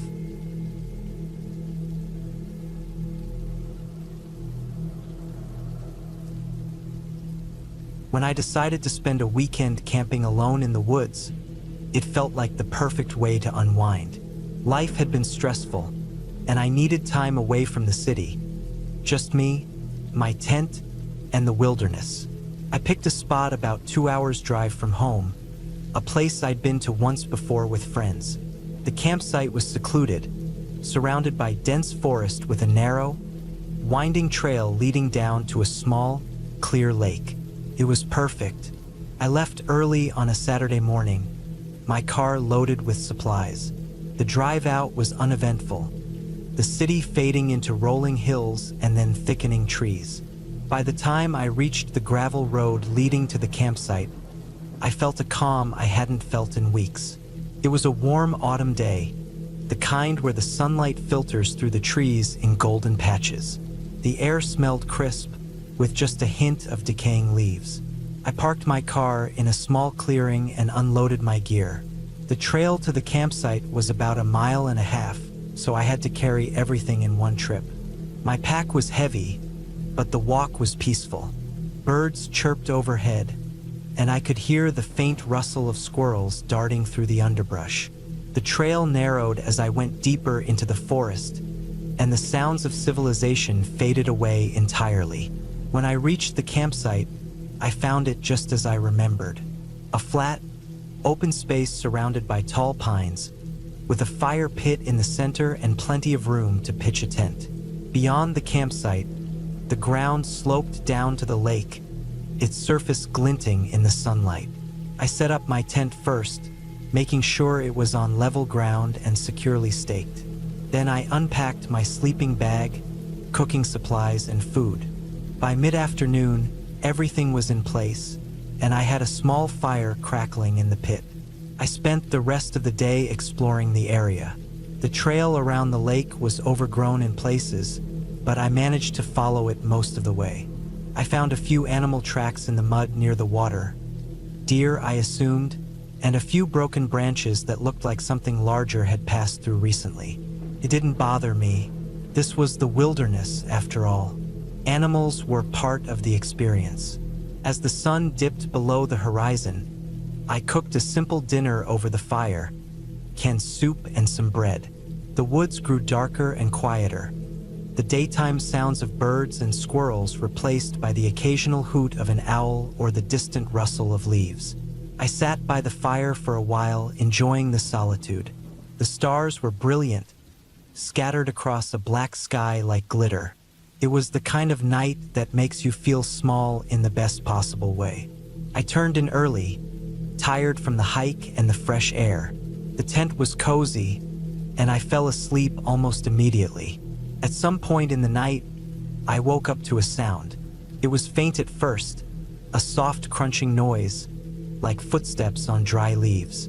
My heart raced as I lay still, straining to hear. The sound grew louder, moving closer to the tent. I told myself it was probably a deer or some other harmless animal. After a few minutes, the noise stopped, and I drifted back to sleep. The next morning, I found something that made my stomach drop. Around the campsite, in the soft dirt, were footprints. They weren't mine. These were larger, heavier, and spaced farther apart. I tried to convince myself they were old, left by some previous camper, but they looked fresh. The edges of the prints were sharp, not softened by wind or rain. I spent the morning trying to shake off the unease. I went back down to the lake, hoping to clear my head. The water was still, the surface like glass. I sat on a rock by the shore, letting the sun warm my face. It helped, but only a little. The footprints were a nagging thought at the back of my mind. By afternoon, I decided to stay busy. I gathered more firewood, making several trips to collect enough for the night. As I worked, I kept glancing around, half expecting to see someone watching me. But the woods were empty, just the trees and the occasional bird. That night, I kept the fire burning brighter and longer. The shadows beyond the campsite felt deeper, darker. I ate quickly, then sat with my back to the tent, facing the fire. The woods were eerily quiet, the kind of silence that makes every little sound stand out. A twig snapped somewhere behind me, and I whipped around, but there was nothing there. When I finally went to bed, I left my knife within easy reach, just in case. Sleep didn't come easily. Every rustle, every creak of the trees made my heart pound. At some point, exhaustion won out, and I drifted off. But once again, I woke up in the middle of the night. This time, the sound was different. It wasn't footsteps. It was a soft, scraping noise, like something being dragged across the ground. I held my breath, listening. The noise moved around the tent, slow and deliberate. My mind raced through possibilities, an animal, maybe, but it didn't sound like one. The sound stopped suddenly, and the silence that followed was almost worse. I lay awake for what felt like hours, every muscle tense, until the first light of dawn crept through the tent. In the daylight, the campsite looked normal. There was no sign of whatever had made the noise, no tracks or disturbed ground. I told myself I'd imagined it, that my mind was playing tricks on me, but I couldn't shake the feeling that something was off. I decided to cut the trip short. I packed up quickly, my eyes constantly scanning the trees. The hike back to the car felt longer than it should have. Every crack of a branch or rustle of leaves made me jump. When I finally reached the clearing where I'd parked, I felt a wave of relief until I saw the car. The driver's side door was open, and the inside was a mess. My glove compartment had been rifled through, papers scattered across the seat. The backpack I'd left in the trunk was gone, along with my spare phone charger and a few other items. It wasn't an animal. Someone had been here. I got in the car and locked the doors, my hands shaking as I started the engine. The drive back to the main road was nerve-wracking. I kept checking the rearview mirror, half expecting to see someone following me. When I finally reached the highway, I felt a weight lift off my chest. Looking back, I'm not sure what scared me more, the noises in the night or the realization that someone had been in my campsite, possibly watching me. I haven't been camping since.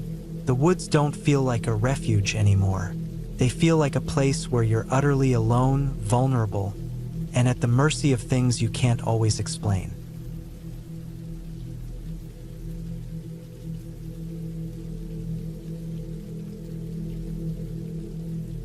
I've always been a fan of camping, but my last trip out in the woods made me reconsider everything I thought I loved about it.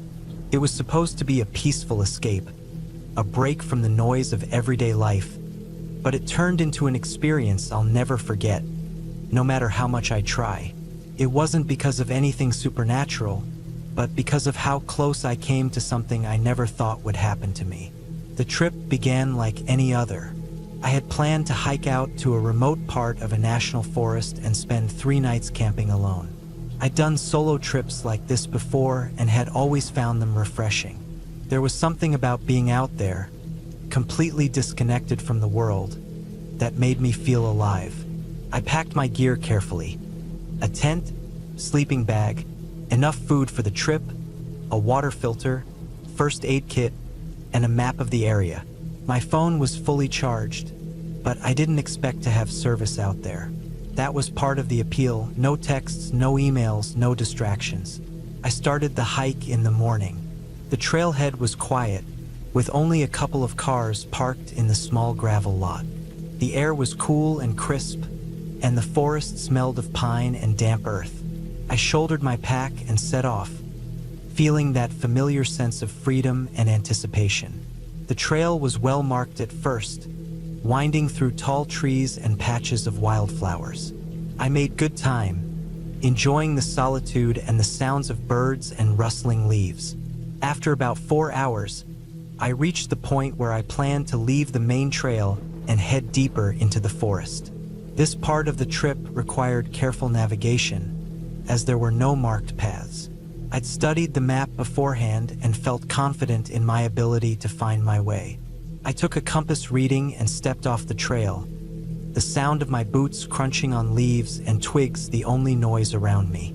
The forest felt different once I left the trail.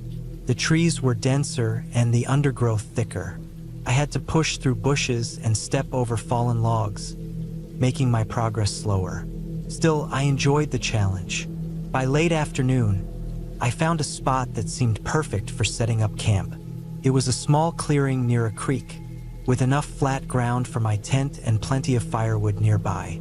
I set up my tent, gathered wood for a fire, and filtered water from the creek to refill my bottles. As the sun set, I lit the fire and cooked a simple meal. The flames cast flickering shadows on the trees, and the sound of the creek was soothing. I felt content, even a little proud of myself for making it this far. I sat by the fire for a while, watching the stars come out and listening to the sounds of the forest. It was quiet, apart from the occasional rustle of leaves or the call of an owl. Eventually, I crawled into my tent, zipped up the door, and fell asleep. The first night passed without incident. I woke up early, feeling rested and ready to explore the area. After breakfast, I packed a small day pack with water and snacks and set off to see what I could find. The forest was beautiful, with towering trees and patches of sunlight filtering through the canopy. I came across a small meadow filled with wildflowers and saw deer grazing in the distance. Felt like I was in a postcard. But as the day went on, I started to notice signs that I wasn't as alone as I'd thought. At first, it was subtle. A faint trail through the underbrush that didn't look like it was made by animals. A soda can half buried in the dirt. I told myself it was probably from other hikers or hunters. This was public land, after all. Still, it made me uneasy. I'd chosen this area specifically because it was supposed to be remote, far from where most people ventured. That evening, as I sat by the fire again, I couldn't shake the feeling that something was off. The forest seemed quieter than the night before. I kept turning my head, thinking I'd heard something, but it was always nothing, just the wind in the trees or the crackle of the fire. I told myself I was being paranoid. There was no reason to think anyone was out there. The second night was when things started to go wrong. I woke up suddenly, unsure of what had disturbed me. It was still dark, and for a moment, I lay there, listening. Then I heard it, the faint sound of footsteps outside my tent. My heart started pounding. I stayed as still as I could, straining to hear. The footsteps were slow and deliberate, moving around the campsite. They stopped for a moment, then started again, circling the tent. I wanted to believe it was an animal, maybe a deer or a raccoon, but deep down, I knew it wasn't. Animals don't move like that. I didn't have a weapon, only a small camping knife that suddenly felt woefully inadequate. I reached for it anyway, gripping the handle tightly. The footsteps stopped again, and I held my breath, waiting. Minutes passed, and I started to wonder if whoever or whatever it was had left. But then I heard a new sound, the unmistakable rustle of someone going through my backpack. I'd left the pack outside the tent, near the fire pit. My mind raced. Should I call out? Stay silent? Try to scare them off? I decided to stay quiet, hoping they'd take what they wanted and leave. The rustling continued for what felt like an eternity, then stopped. I didn't hear anything else after that, but I didn't dare move. I lay there, knife in hand, until the first light of dawn. When I finally unzipped the tent and stepped out, the campsite looked undisturbed at first glance. But when I checked my backpack, I saw that it had been opened. Some of my food was missing, along with a flashlight and a small first aid kit. The realization that someone had been that close to me while I slept sent a chill down my spine.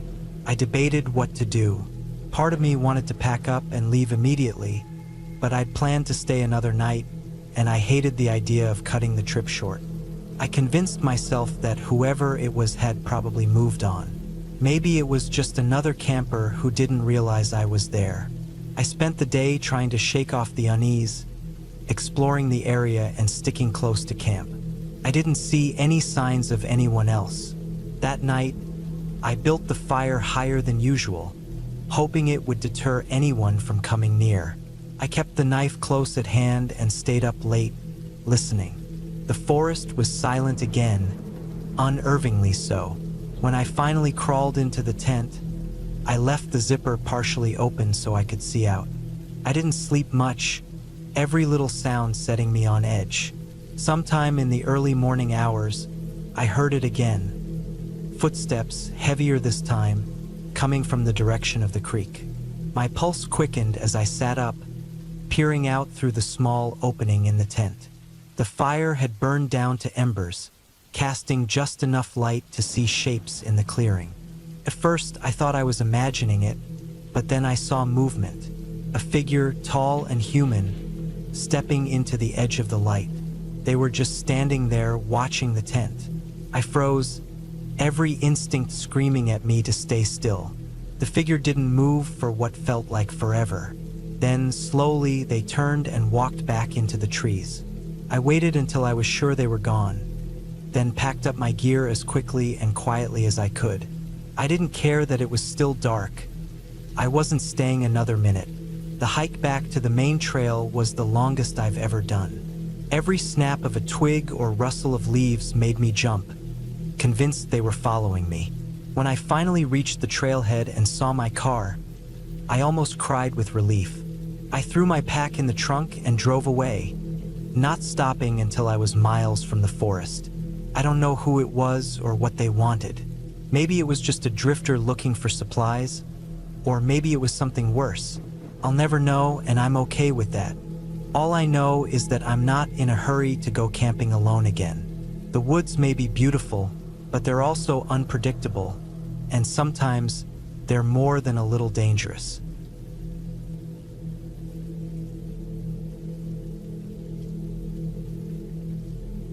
I've always enjoyed camping. There's something about being out in the wild, surrounded by trees, fresh air, and the sound of nature. It's a break from the monotony of city life and the constant buzz of phones and computers. So when I got a free weekend, I decided to pack my gear and head to a spot I had been meaning to visit for a long time. It was a secluded area, tucked deep in the forest, about a 3-hour drive from my place. It wasn't a popular campsite, which made it even more appealing. No noisy families, no loud music, just me, the wilderness, and some much-needed solitude. The drive there was uneventful. The roads wound through small towns and rolling hills before transitioning into dense forest. I arrived at the trailhead in the late afternoon. The parking lot was empty, which I took as a good sign. I checked my gear, tent, sleeping bag, enough food and water for 2 nights, a first aid kit, and a portable stove. Everything was in order. After locking up my car, I hoisted my backpack and set off on the trail. The hike to the campsite was about 4 miles, mostly uphill. The trail was narrow and overgrown in places, a clear indication that it wasn't heavily used. I didn't mind. The solitude was what I was after. The forest around me was alive with sounds, the rustling of leaves in the breeze, the chirping of birds, and the occasional crack of a twig underfoot. As I climbed higher, the trees thinned out, offering glimpses of the valley below. The view was stunning, the kind that makes you stop and take a deep breath just to let it all sink in. I reached the campsite about an hour before sunset. It was a small clearing surrounded by tall pines, with a fire pit in the center. There were no signs of recent use, no scattered trash or trampled grass. Perfect. I set up my tent on a flat patch of ground and gathered some dry wood for a fire. By the time I got the fire going, the sun was dipping below the horizon, painting the sky in shades of orange and pink. I cooked a simple meal on my portable stove and ate while the fire crackled in front of me. It was peaceful, exactly what I'd hoped for. As night fell, the forest came alive with a different set of sounds. Crickets chirped in the underbrush, and somewhere in the distance, an owl hooted. The firelight cast flickering shadows on the trees, creating an almost hypnotic effect. I stayed up for a while, staring into the flames and letting my mind wander. Eventually, the fatigue from the hike caught up with me, and I decided to call it a night. I doused the fire, crawled into my tent, and zipped up the flap. The sleeping bag was warm and comfortable, and it didn't take long for me to drift off. I woke up suddenly in the middle of the night. At first, I wasn't sure what had woken me. The forest was silent, the kind of silence that feels heavy, pressing down on you. I lay there, listening, my heart thudding in my chest. Then I heard it, a faint rustling sound, like something moving through the underbrush. It was subtle, almost imperceptible, but it was there. My first thought was that it was an animal. Deer, raccoons, even bears were common in these parts. But this didn't sound like an animal. The rustling was too deliberate, too steady. It was moving in a slow, methodical way, circling the clearing. I stayed perfectly still, straining to hear more. The sound stopped for a moment, then resumed, closer this time. My heart was pounding now, and I felt a knot of fear tightening in my stomach. I reached for the flashlight I'd left by my side and switched it on. The beam cut through the darkness, illuminating the inside of the tent. I unzipped the flap just enough to peek outside, sweeping the light across the clearing. Nothing. The fire pit, the trees, the surrounding brush, everything looked normal. But the sound was still there, moving just beyond the edge of the light. I debated whether to call out, but something told me not to. Instead, I sat there, flashlight in hand, listening. The rustling continued for a while, then stopped abruptly. The silence that followed was even more unsettling. I waited, every nerve in my body on edge, but the sound didn't return. After what felt like an eternity, I lay back down, though I didn't sleep much for the rest of the night. The next morning, the forest seemed peaceful again. Sunlight filtered through the trees, and birds chirped overhead. It was hard to reconcile the unease I'd felt during the night with the serene scene around me. I tried to shake it off, convincing myself that it had been an animal after all. Maybe a curious raccoon or a deer passing through. I ate a quick breakfast and decided to spend the day exploring the area. There was a stream nearby, according to the map, and I figured a short hike would help clear my head. The stream was about half a mile from the campsite, nestled in a small ravine. The water was clear and cold, and I spent some time sitting on the bank, listening to the gentle babble of the current. It was calming, almost enough to make me forget the unease of the previous night. Almost. As I made my way back to the campsite, I couldn't shake the feeling that I was being watched. It was subtle, more of an instinct than anything concrete, but it was there, gnawing at the back of my mind. When I returned, I noticed something that made my heart skip a beat. The fire pit, which I'd left cold and undisturbed, now had a small pile of ashes in it. Not much, just enough to suggest that someone had lit a small fire while I was gone. I froze, my eyes scanning the clearing.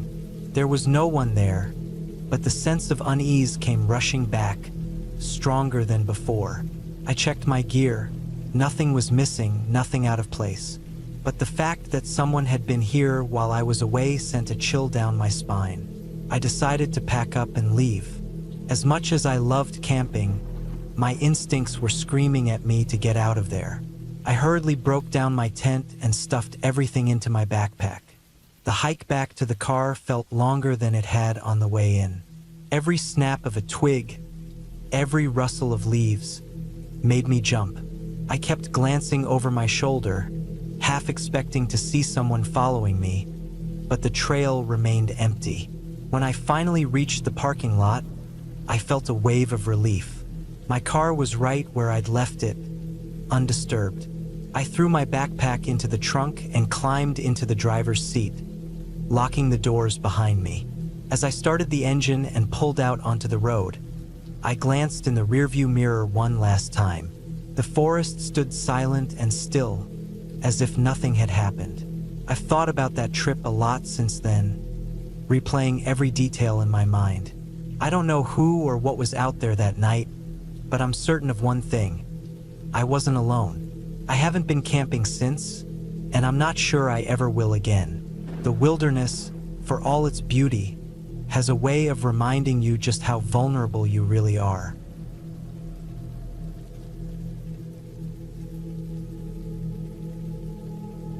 It was supposed to be an escape, a weekend in the wilderness to clear my head, to leave behind the buzzing city life and the endless noise.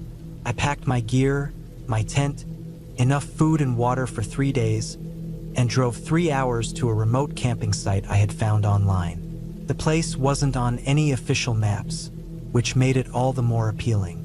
It was tucked away in a national forest, miles from the nearest town. I parked my car at the trailhead, strapped on my backpack, and started hiking. The trail was overgrown in places, the kind where you're not sure if you're still on the right path. But I had a map and a GPS, and I'd done enough hiking to feel confident. After about 4 hours, I reached a clearing near a small creek. The place was perfect, flat ground, plenty of space for my tent, and the sound of running water in the background. I set up camp, built a small fire, and settled in for the evening. The first night was uneventful. I cooked a simple meal, read a bit from the book I'd brought, and crawled into my sleeping bag as the temperature dropped. The quiet was unsettling at first. No distant hum of traffic, no chatter from neighbors, just the wind in the trees and the occasional rustle of leaves. I eventually fell asleep, lulled by the steady rhythm of the creek. The next day, I decided to explore the area. I left my campsite and followed the creek upstream. The forest felt alive in the daylight, birds chirping, squirrels darting through the underbrush. I found a few interesting spots: a small waterfall, a patch of wildflowers, and what looked like the remnants of an old cabin. The cabin was nothing more than a pile of rotting wood and rusted nails, but it intrigued me. Who had lived out here? Why had they left? Questions I'd never get answers to. By the time I returned to camp, the sun was dipping low in the sky. I made another fire, cooked dinner, and settled in for the evening. That's when I noticed something odd. My campsite didn't look exactly how I'd left it. Nothing was missing, but the placement of a few items felt off. My water bottle was on the other side of the tent, and my flashlight was lying on the ground instead of hanging from the tent's loop. I brushed it off as my own forgetfulness. Maybe I had moved them and didn't remember. That night, sleep didn't come easily. I lay in my sleeping bag, listening to the sounds outside. The usual rustles and creaks of the forest now felt different, sharper, more deliberate. At one point, I thought I heard footsteps. Not the quick, light steps of an animal, but the slow, deliberate crunch of a human. I held my breath, heart pounding, straining to hear more. But the sound didn't come again. I told myself it was my imagination, that I was letting the isolation get to me. Eventually, I drifted into a restless sleep. The third day started with unease. I couldn't shake the feeling that I wasn't alone out here. I decided to stay closer to camp, to keep my bearings. I spent the morning gathering firewood and purifying water from the creek. Around noon, I noticed something else that made my stomach drop. On the edge of the clearing, near the tree line, there was a small pile of rocks that hadn't been there before. It looked deliberate, like a cairn or some kind of marker. I stared at it for a long time, trying to convince myself it was a coincidence. Maybe it had always been there, and I just hadn't noticed. By the afternoon, I was on edge. Every sound made me jump. Every shadow felt like a threat. I started to question my decision to come out here alone. The isolation that had seemed so appealing now felt suffocating. I considered packing up and leaving early, but I told myself I was overreacting. One more night, I thought. Just one more night, and I'd be heading home. That evening, as the sun set, I double-checked everything. I secured my food in a bear bag and hung it high in a tree. I made sure my tent was zipped up tightly and that my flashlight was within reach.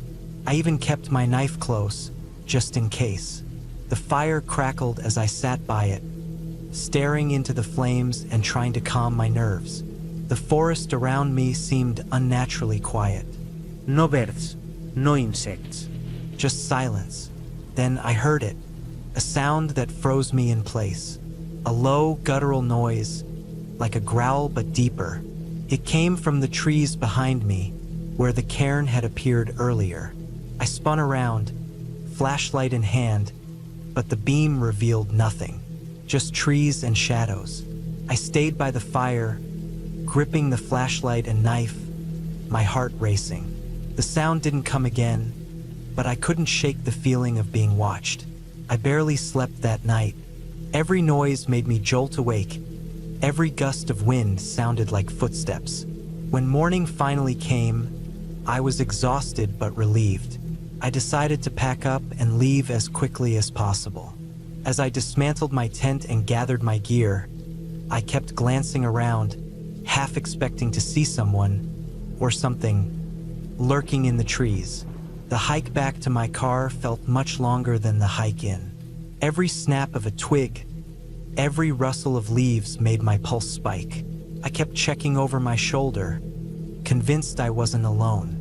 When I finally reached the trailhead and saw my car, a wave of relief washed over me. I threw my gear in the back seat, started the engine, and didn't look back. It wasn't until I was halfway home that I realized something chilling. In my rush to leave, I hadn't noticed the new set of footprints around my campsite. They weren't mine. They were larger, deeper, and they circled my tent.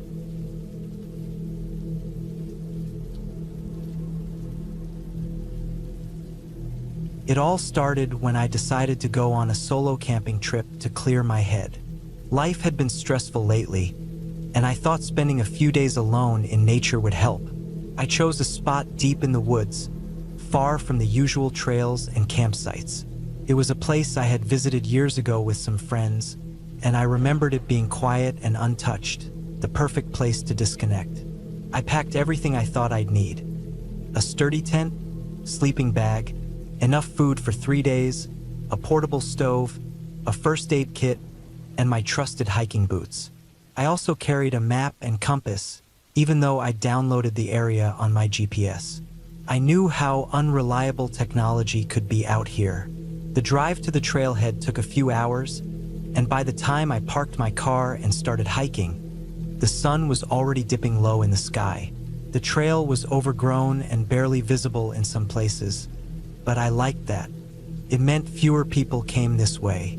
After about 4 hours of hiking, I reached the clearing I'd been aiming for.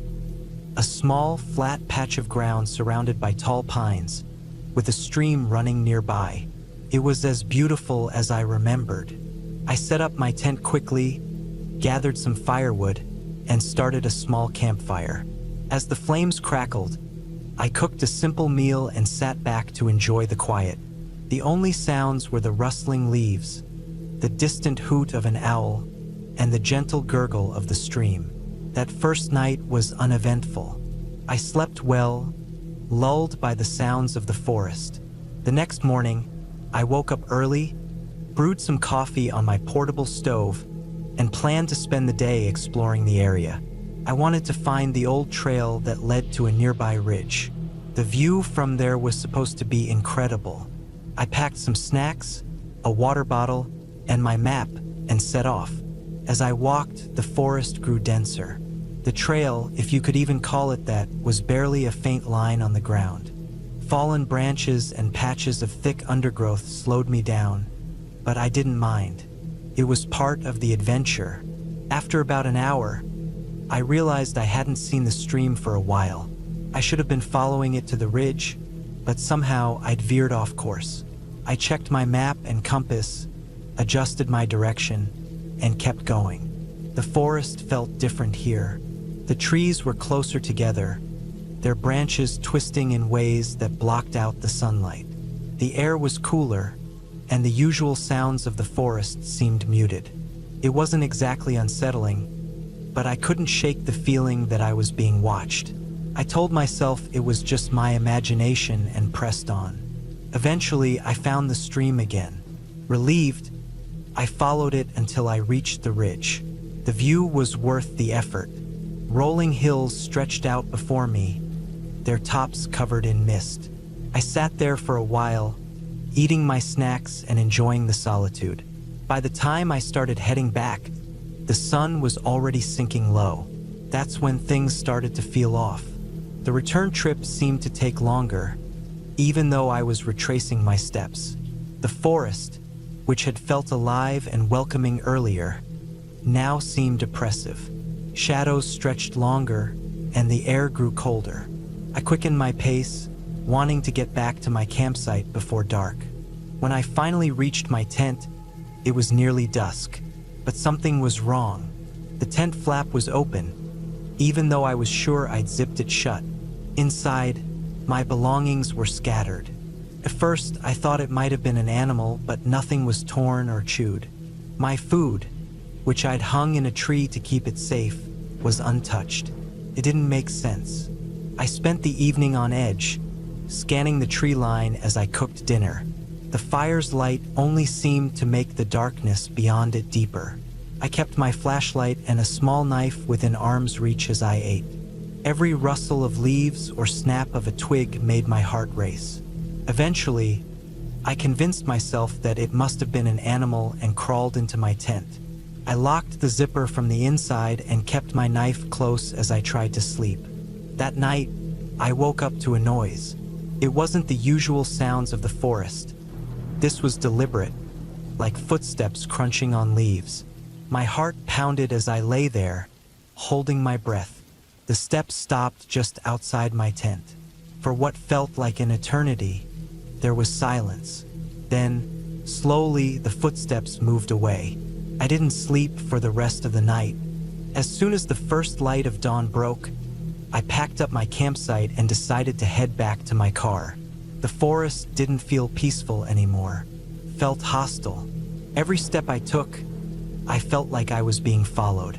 I stopped several times, listening, but heard nothing unusual. Still, the feeling wouldn't go away. The hike back to the car was grueling.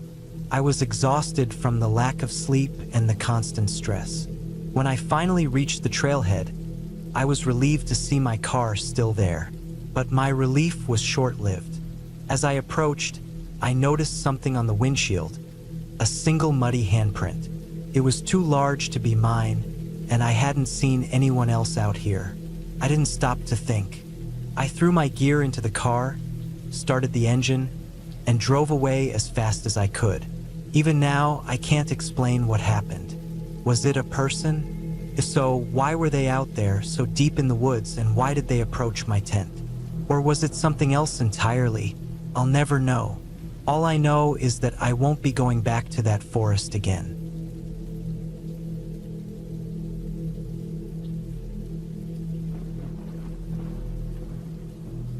I've always loved camping. There's something about being out in the wilderness, away from the constant hum of technology and the never-ending rush of city life. Last summer, I decided to take a solo camping trip. I'd done it before, but something about this trip felt different from the start, and not in a good way. I chose a spot deep in the forest about a 3-hour drive from home. It wasn't a popular campsite, which was precisely why I picked it. I wanted solitude, just me and nature. The trail leading to the campsite was narrow and winding, surrounded by thick trees that formed a canopy overhead. The forest felt alive. Birds chirped, leaves rustled, and the occasional scurry of small animals reminded me that I wasn't alone out here.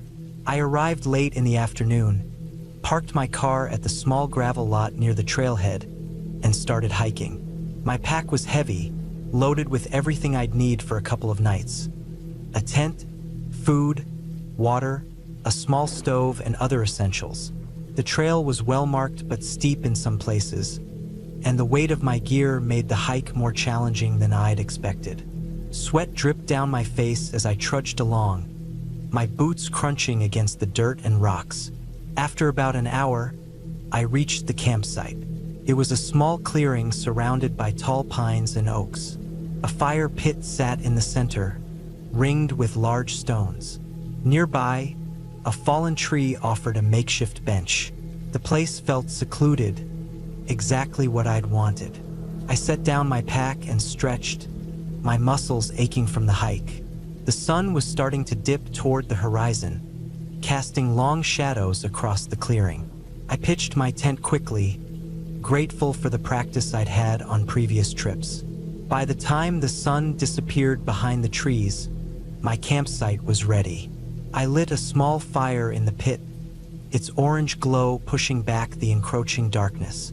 I cooked a simple meal, eating slowly as I listened to the sounds of the forest. Crickets chirped, and somewhere in the distance, an owl hooted. It was peaceful, exactly what I'd been looking for. As the night wore on, the fire dwindled to glowing embers. The air grew cooler, and I wrapped myself in a blanket, staring up at the stars. They were brilliant out here, free from the light pollution of the city. I felt a deep sense of contentment and eventually crawled into my tent, the sounds of the forest lulling me to sleep. The first night passed without incident. I woke early, the morning light filtering through the trees. After breakfast, I decided to explore the area. I left most of my gear at the campsite, taking only a small day pack with water, a snack, and a map. The forest was beautiful, with sunlight streaming through the leaves and the scent of pine heavy in the air. I followed a narrow trail that led away from the clearing, curious to see where it went. About an hour into my hike, I stumbled upon something strange. The trail opened into another clearing, smaller than the one where I'd set up camp. In the center was a fire pit similar to mine, but it looked like it hadn't been used in years. The stones were covered in moss, and the charred wood inside had long since turned to ash. Surrounding the clearing were a few scattered items: a rusted tin can, a faded bandana, and what looked like the remnants of a tent, now little more than tattered fabric clinging to broken poles. The sight gave me an uneasy feeling. It wasn't uncommon to find old campsites in the woods, but something about this one felt off. It was as if whoever had been here had left in a hurry, abandoning their belongings. I lingered for a moment, then shook off the unease and continued my hike. The rest of the day passed uneventfully. I returned to my campsite in the late afternoon, tired but satisfied. After dinner, I settled by the fire again, enjoying the quiet. But as darkness fell, that uneasy feeling returned. The forest seemed different at night, the shadows deeper, the sounds sharper. I couldn't shake the feeling that I was being watched. I told myself it was just my imagination. I'd been alone all day and hadn't seen another soul. Still, I couldn't relax. I kept glancing over my shoulder, my eyes searching the darkness beyond the firelight. Every rustle of leaves or snap of a twig made me jump. I decided to turn in early, hoping that sleep would come quickly and chase away the unease. But lying in my tent, I couldn't shake the feeling that something wasn't right. I listened intently, straining to hear over the pounding of my heart. The usual sounds of the forest were there, but beneath them, I thought I heard something else. A faint crunching, like footsteps on dry leaves. I froze, holding my breath. The sound came again, closer this time. It wasn't constant, just the occasional crackle or snap, as if someone, or something, was moving through the woods. My mind raced, trying to come up with an explanation. A deer? A raccoon? But the steps sounded deliberate, too heavy for a small animal. I lay there for what felt like hours, every muscle in my body tense. Eventually, the sounds stopped. I didn't know if whoever or whatever it was had left or was simply waiting outside my tent. I didn't dare move, barely breathing until exhaustion finally pulled me into a restless sleep. The next morning, I emerged from my tent cautiously, scanning the clearing for any signs of intruders. Everything looked normal. The fire pit, my gear, the surrounding forest. Nothing seemed out of place. I convinced myself that I'd imagined the noises, a product of my overactive mind in the dark. Still, the unease lingered. I decided to stay close to the campsite that day, not wanting to wander too far. I spent the morning gathering firewood and making small adjustments to my setup. By afternoon, I felt more relaxed, the daylight banishing my fears from the night before. As the sun dipped lower, I prepared for another night. I built the fire higher than before, the flames crackling loudly as they consumed the wood. I hoped the light and noise would deter any curious animals or people. But as darkness fell, the unease returned, stronger than ever. I sat by the fire, my eyes darting to the shadows beyond the clearing. The forest felt too quiet, the usual sounds muted. I tried to focus on the fire, but my mind kept drifting to the abandoned campsite I'd found. Had whoever been there experienced the same feelings? Had they left in a hurry because of it? Hours passed, and I fought the urge to retreat to my tent. The fire was my only comfort, its light pushing back the oppressive darkness.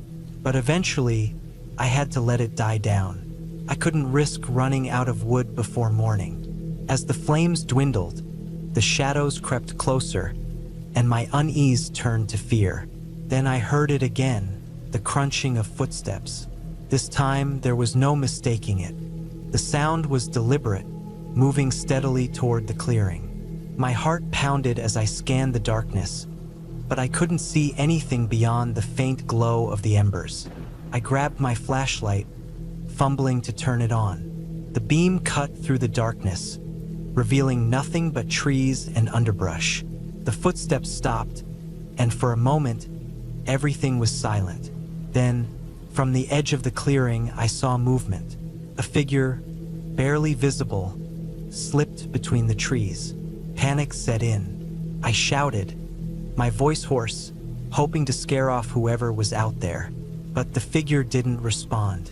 It just stood there, watching. I couldn't make out any details, but it was tall and motionless, its presence unnerving. I didn't sleep that night. I sat by the dying fire, clutching my flashlight and a small camping knife. The figure never approached, but I felt its eyes on me, unrelenting. When dawn finally broke, I packed up my gear as quickly as I could. My hands trembled as I worked, the thought of that figure lurking in the woods spurring me on. The hike back to my car was a blur. Every rustle of leaves, every snap of a twig made me jump. I felt exposed, vulnerable, as if the trees themselves were closing in. When I finally reached the trailhead, my car was a welcome sight. I threw my pack in the back and locked the doors, my heart racing as I sped away.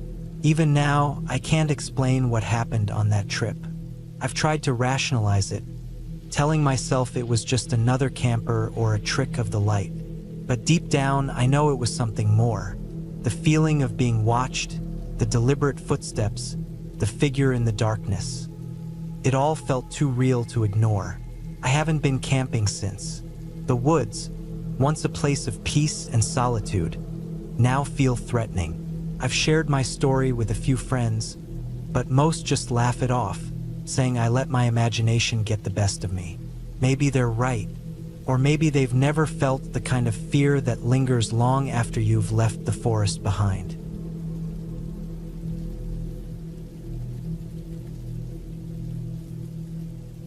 I had always enjoyed solo camping trips. There was something about being out there, away from everything, that made me feel alive. My plan this time was to hike deep into the wilderness of northern Montana and spend a week completely off the grid. I'd planned it carefully, mapping out my route and packing everything I thought I'd need. I had my tent, food for 7 days, extra layers, a first aid kit, and my trusty GPS, along with a paper map and compass as backups. I'd even alerted a friend about my itinerary, just in case something went wrong. The trailhead was quiet when I arrived. The sun was just rising, casting golden light over the dense pine forest. I shouldered my pack, locked my car, and headed off. The first few hours of hiking were peaceful. Birds chirped in the trees, and the occasional squirrel darted across the path. The air was cool and crisp, and I felt strong as I climbed steadily higher into the mountains. By midday, I reached a small clearing where I decided to take a break. I sat on a rock, pulled out some trail mix, and drank from my water bottle. The view was stunning, endless rows of forested hills stretching out to the horizon. It felt good to be alone, surrounded by nature, with no phone notifications or city noise to distract me. The first night passed without incident. I set up my tent near a small stream and cooked a simple dinner on my portable stove. The sound of the water flowing nearby was soothing, and I fell asleep quickly, exhausted from the day's hike. I woke up with the sun the next morning, feeling refreshed and ready to tackle another day of hiking deeper into the backcountry. The second day was tougher. The trail grew steeper and less defined. In some places, it disappeared altogether, forcing me to rely on my map and compass. The terrain was rough, with large boulders and fallen trees blocking my path. I had to scramble over rocks and duck under branches, which slowed my pace considerably. By late afternoon, my legs were burning, and I still hadn't found a good spot to set up camp. Eventually, I came across a flat patch of ground near a ridge. It wasn't ideal, there was no water source nearby, but it would have to do. I pitched my tent and made a quick dinner before the sun dipped below the horizon. The temperature dropped sharply, and I was grateful for my warm sleeping bag. That night, I woke up to a strange sound. It was faint at first, just a soft rustling outside the tent. I froze, straining to listen. My first thought was that it might be an animal. I'd seen signs of wildlife during the hike, deer tracks, a couple of bear scat piles, so it wasn't out of the question. I reached for my flashlight and unzipped the tent just enough to peek outside. The beam of light illuminated the trees, but I didn't see anything unusual. The rustling stopped, and after a while, I convinced myself it was probably just the wind or a small critter. Still, I kept my bear spray within arm's reach for the rest of the night. The third day brought more challenges. The trail became even harder to follow, and I had to backtrack several times after realizing I'd gone the wrong way. By the time I reached a small lake where I'd planned to camp, I was thoroughly exhausted. The lake was beautiful, though, with crystal clear water reflecting the surrounding mountains. I set up camp on the shore and spent some time filtering water and washing up. It felt good to clean off the grime from the hike. That night, the unease returned. This time, it wasn't just rustling. I heard what sounded like footsteps, heavy, deliberate steps, crunching through the underbrush. My heart raced as I lay still, trying to determine where the sound was coming from. It seemed to circle the tent, pausing every so often. I gripped my bear spray tightly, my mind racing through possibilities. Could it be a bear?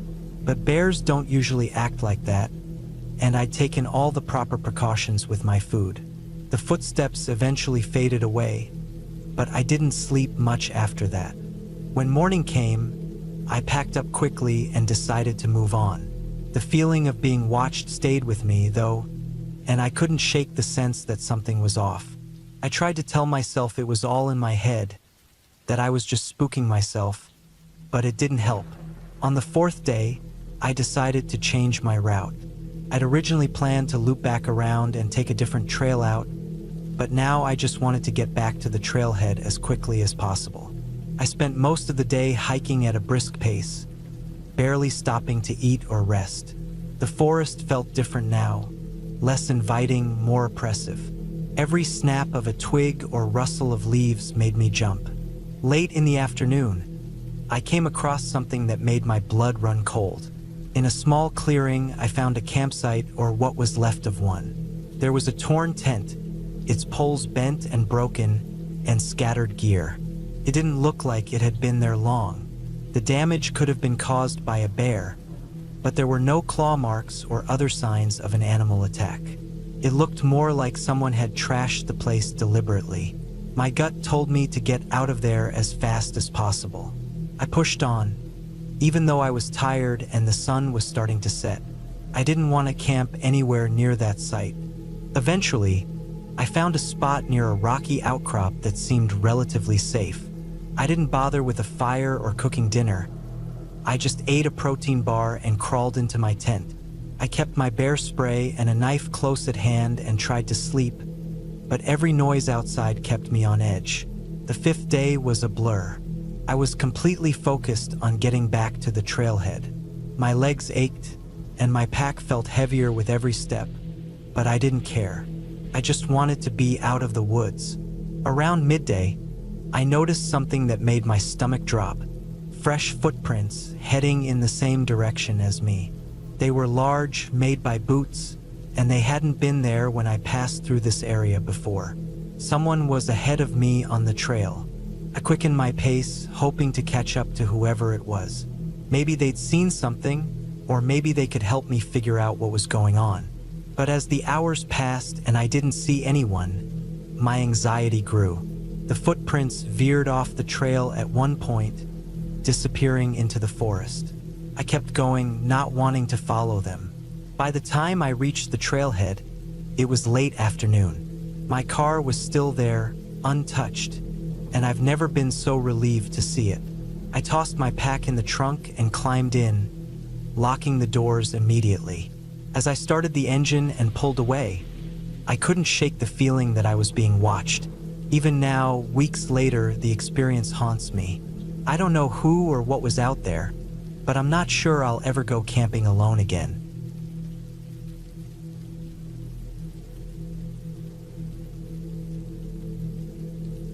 Camping alone was always something I thought of as a rite of passage. I'd read stories and seen movies about people heading out into the wilderness, confronting nature, and coming back with a new perspective on life. It wasn't that I was trying to prove anything to anyone else. I just wanted to know if I could handle it. So one summer, I packed my gear and drove out to a state forest a few hours away from home. It was a place I'd heard about from friends, off the beaten path, but not so remote that it felt dangerous. The parking lot at the trailhead was nearly empty when I arrived. There was an old sedan and a beat-up pickup truck parked near the entrance, but no sign of their owners. I glanced at the trail map nailed to a wooden post, mentally marking the loops and landmarks. My plan was simple. Hike about 5 miles into the woods, find a clearing to set up camp, and spend 2 nights there. Then I'd hike back the same way. It sounded easy enough.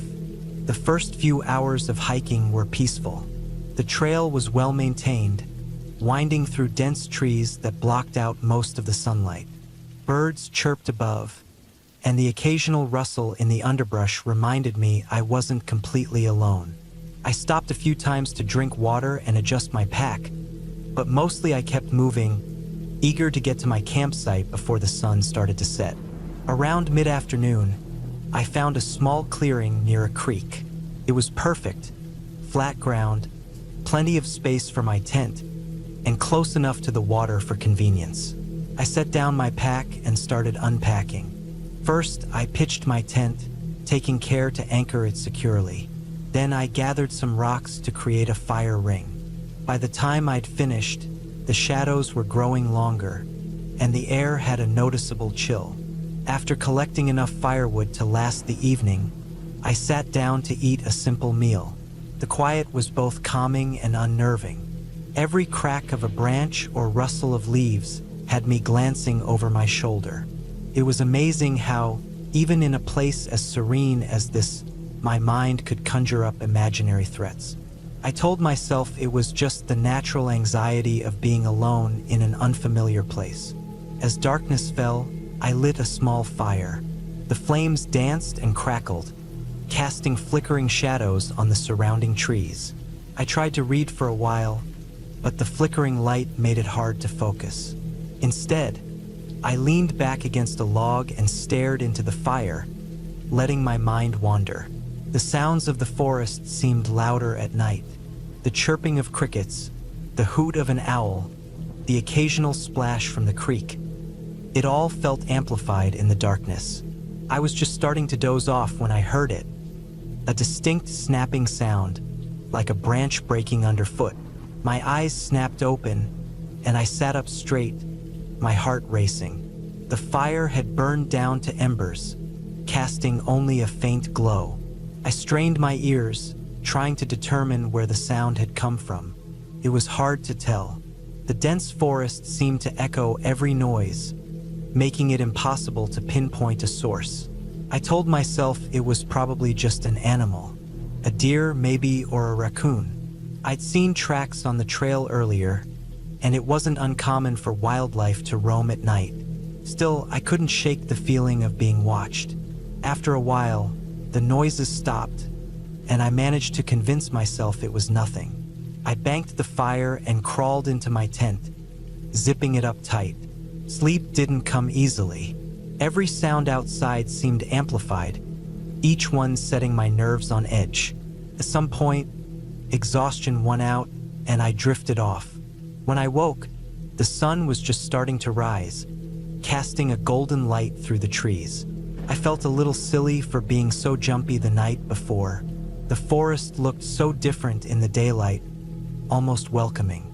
I decided to spend the day exploring the area, following the creek upstream to see where it led. The hike was uneventful but enjoyable. I found another, smaller clearing a little further up the trail and made a mental note of it in case I ever came back. By the time I returned to my campsite, it was late afternoon. I was tired but satisfied, looking forward to another quiet evening by the fire. That night, the unease returned. It started with the same snapping sounds I'd heard the night before. This time, they were closer. I sat by the fire, trying to keep calm, but my imagination was running wild. I'd read enough stories about people encountering strangers in the woods to know that it wasn't just animals I had to worry about. The thought made my skin crawl. Around midnight, I heard something that made my blood run cold. A low, deliberate whistle. It was faint, but unmistakable. The kind of sound a person makes when they're trying to get someone's attention. My heart pounded in my chest as I stared into the darkness, trying to see anything beyond the glow of the fire. I grabbed the knife from my pack, clutching it tightly. The whistle came again, a little louder this time. I couldn't tell where it was coming from. The forest seemed alive with movement, shadows shifting in the firelight. I told myself to stay calm, to think rationally. Maybe it was another camper, someone who'd gotten lost and was trying to signal for help. But deep down, I didn't believe that. Something about the sound felt off, too deliberate. The noises continued for what felt like hours. Soft rustling, the occasional snap of a twig, and that eerie whistle. I didn't sleep that night. I sat by the fire, knife in hand, jumping at every sound. When the first light of dawn broke through the trees, I felt a wave of relief. Whatever or whoever had been out there was gone, but the sense of unease lingered. I packed up my campsite quickly, deciding to cut my trip short. As much as I wanted to convince myself that I was overreacting, I couldn't shake the feeling that I wasn't alone. The hike back to the trailhead was tense. Every sound made me jump, and I found myself constantly looking over my shoulder. When I finally saw the parking lot, I nearly cried with relief. Both cars I'd seen when I arrived were gone, leaving only my own. I tossed my gear into the trunk and climbed into the driver's seat, locking the doors before starting the engine. As I drove away, I glanced in the rearview mirror, half expecting to see someone emerge from the trees. But the road behind me was empty. It wasn't until I was miles away that I started to feel safe again. Even now, I can't explain what happened out there. Maybe it was just my imagination playing tricks on me. Maybe it was an animal or another camper who didn't realize how unsettling they were being. But part of me wonders if I stumbled into something I wasn't supposed to see. Whatever the truth is, I know one thing for sure. I won't be camping alone again.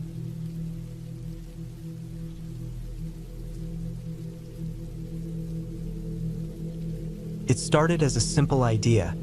Just me, a weekend in the wilderness, and a chance to reset my mind from the relentless grind of daily life. I chose a secluded spot in a national forest, about a 4-hour drive from home.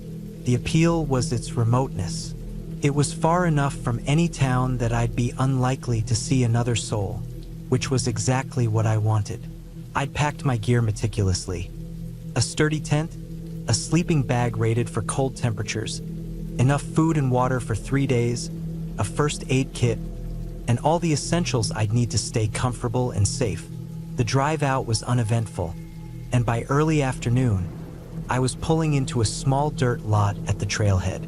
The forest was dense, the trees towering overhead, their branches swaying gently in the breeze. The trail stretched out in front of me, a narrow dirt path winding deeper into the woods. It was quiet, except for the occasional rustle of leaves or the distant call of a bird. I shouldered my pack and started walking, eager to put some distance between myself and the car. The hike in was tougher than I'd expected. The trail climbed steadily, and my pack seemed heavier with each step. The isolation was palpable. The deeper I went, the more it felt like the world outside had ceased to exist. After about 3 hours, I reached a small clearing near a stream. It was perfect. The ground was flat and soft, and the stream provided a constant supply of fresh water. I set up my tent, gathered some firewood, and built a small fire pit. By the time the sun began to set, I was sitting by the fire, enjoying the warmth as I ate a simple meal of dehydrated camping food. The first night passed uneventfully. The sounds of the forest, the chirping of crickets, the occasional hoot of an owl, the rustle of leaves, lulled me to sleep. When I woke the next morning, the air was crisp and cool, the sun just beginning to filter through the trees. I spent the day exploring the area, following the stream upstream for a while, and marveling at the untouched beauty of the forest. It felt good to be disconnected, to have nothing to do but exist in the moment. It was on the second night that things began to feel off. As darkness fell and I sat by the fire, I became aware of a subtle shift in the atmosphere. The forest, which had been alive with sound the night before, seemed unnaturally quiet. The usual background noise, insects, birds, the occasional rustle of a small animal was absent. It was as if the forest was holding its breath. I told myself it was nothing, just my imagination, and forced myself to focus on the crackling fire and the stars overhead. But the feeling of unease persisted. As I climbed into my tent and zipped myself in, I couldn't shake the sensation that I was being watched. I'd positioned the tent so that the entrance faced the fire, and through the mesh window, I could see the faint glow of the embers. I lay there for what felt like hours, staring at that glow, listening intently for any sound. Eventually, exhaustion won out, and I drifted off to sleep. I woke abruptly in the middle of the night. At first, I wasn't sure what had roused me. The fire had burned down to a few faintly glowing coals, and the interior of the tent was pitch black. Then I heard it, a faint crunching sound, like footsteps on dry leaves. My heart began to pound. I lay completely still, straining to hear. The sound came again, closer this time. It was deliberate, unmistakable. Someone or something was out there. I reached for the flashlight I'd placed next to my sleeping bag and turned it on. The beam cut through the darkness, illuminating the inside of the tent. I hesitated for a moment before unzipping the door just enough to peek out. The forest was eerily still. The pale light of the moon cast long shadows across the clearing. I swept the flashlight beam around but saw nothing. No movement, no signs of anyone or anything. After a few minutes, I convinced myself it was just an animal, a deer, maybe, or a raccoon. I zipped the tent back up and tried to go back to sleep. The next morning, I stepped out of the tent to find a disturbing sight. Around the perimeter of my campsite, the ground was disturbed.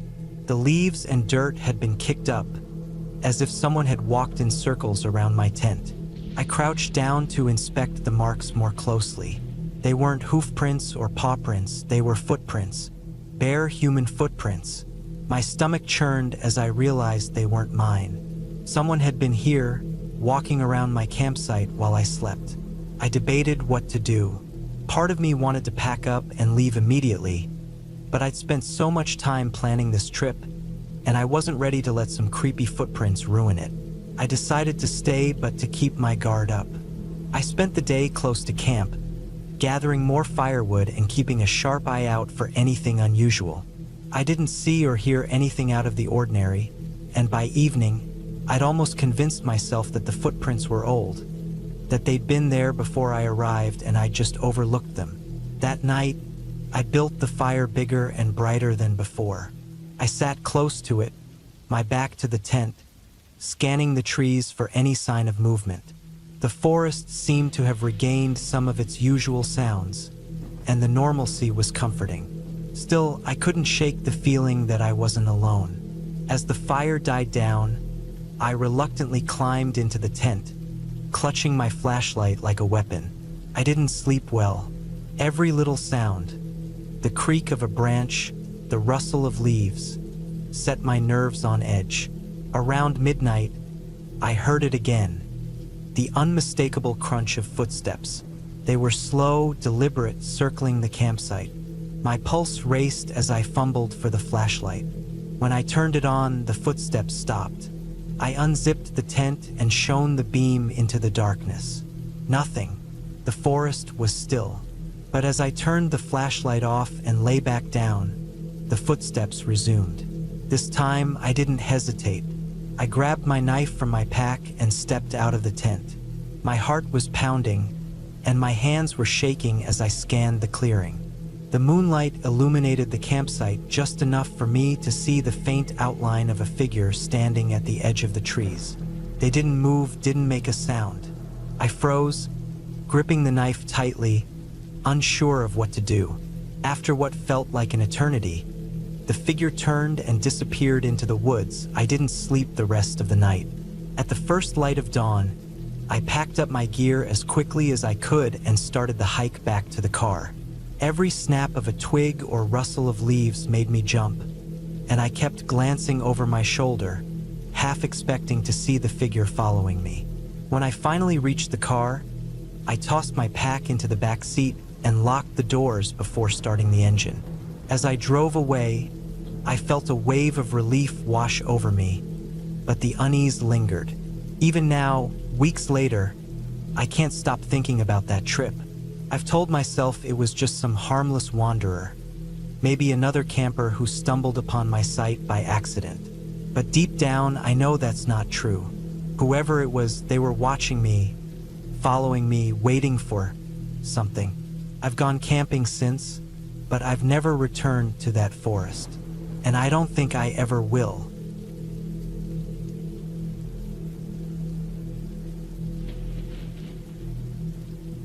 I had always loved the solitude of the outdoors. Something about being surrounded by trees, the crunch of leaves underfoot, and the scent of pine made me feel grounded. So when I finally got a weekend off work, I decided to head out on a solo camping trip to a place I'd been meaning to explore for years, a secluded forest about 2 hours outside of town. It wasn't a well-known spot, which was exactly what I wanted. The fewer people, the better. I packed everything I thought I'd need. A sturdy tent, a sleeping bag, plenty of food, water, a first aid kit, and a map of the area. I even threw in a small knife and some paracord just in case.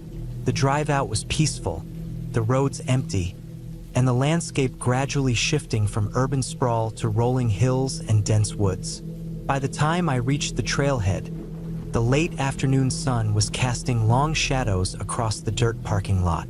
There was only one other car there, an old sedan covered in dust. It didn't look like anyone had been around for a while. I shrugged it off and hoisted my pack onto my shoulders. The trail started out wide and well-maintained, cutting through a field before disappearing into the trees. As I walked, I felt the tension of the week melt away. The air was cool and crisp, and the only sounds were the rustling of leaves and the occasional bird call. It felt good to be out here, away from the noise and stress of everyday life. After about an hour of hiking, I reached a small clearing that seemed perfect for setting up camp. It was flat, surrounded by trees, and not too far from a creek where I could refill my water bottles if needed. I pitched my tent quickly, taking care to smooth out the ground underneath so I wouldn't be lying on any rocks or roots. Then I gathered some wood for a fire, stacking it neatly in a ring of stones someone had left behind. As the sun dipped below the horizon, I lit the fire and sat back to enjoy the warmth. Dinner was simple, just a can of soup heated over the flames, but it tasted better than anything I'd eaten in weeks. Afterward, I stretched out in my chair, staring up at the sky. The stars were brighter than I'd ever seen them, a reminder of how far I was from the city lights. Eventually, the fire burned low, and I decided to call it a night.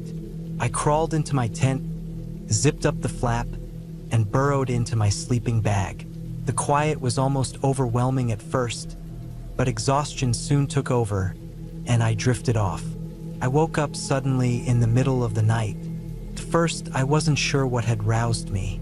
The forest was dark and silent, the only light coming from the faint glow of the moon filtering through the trees.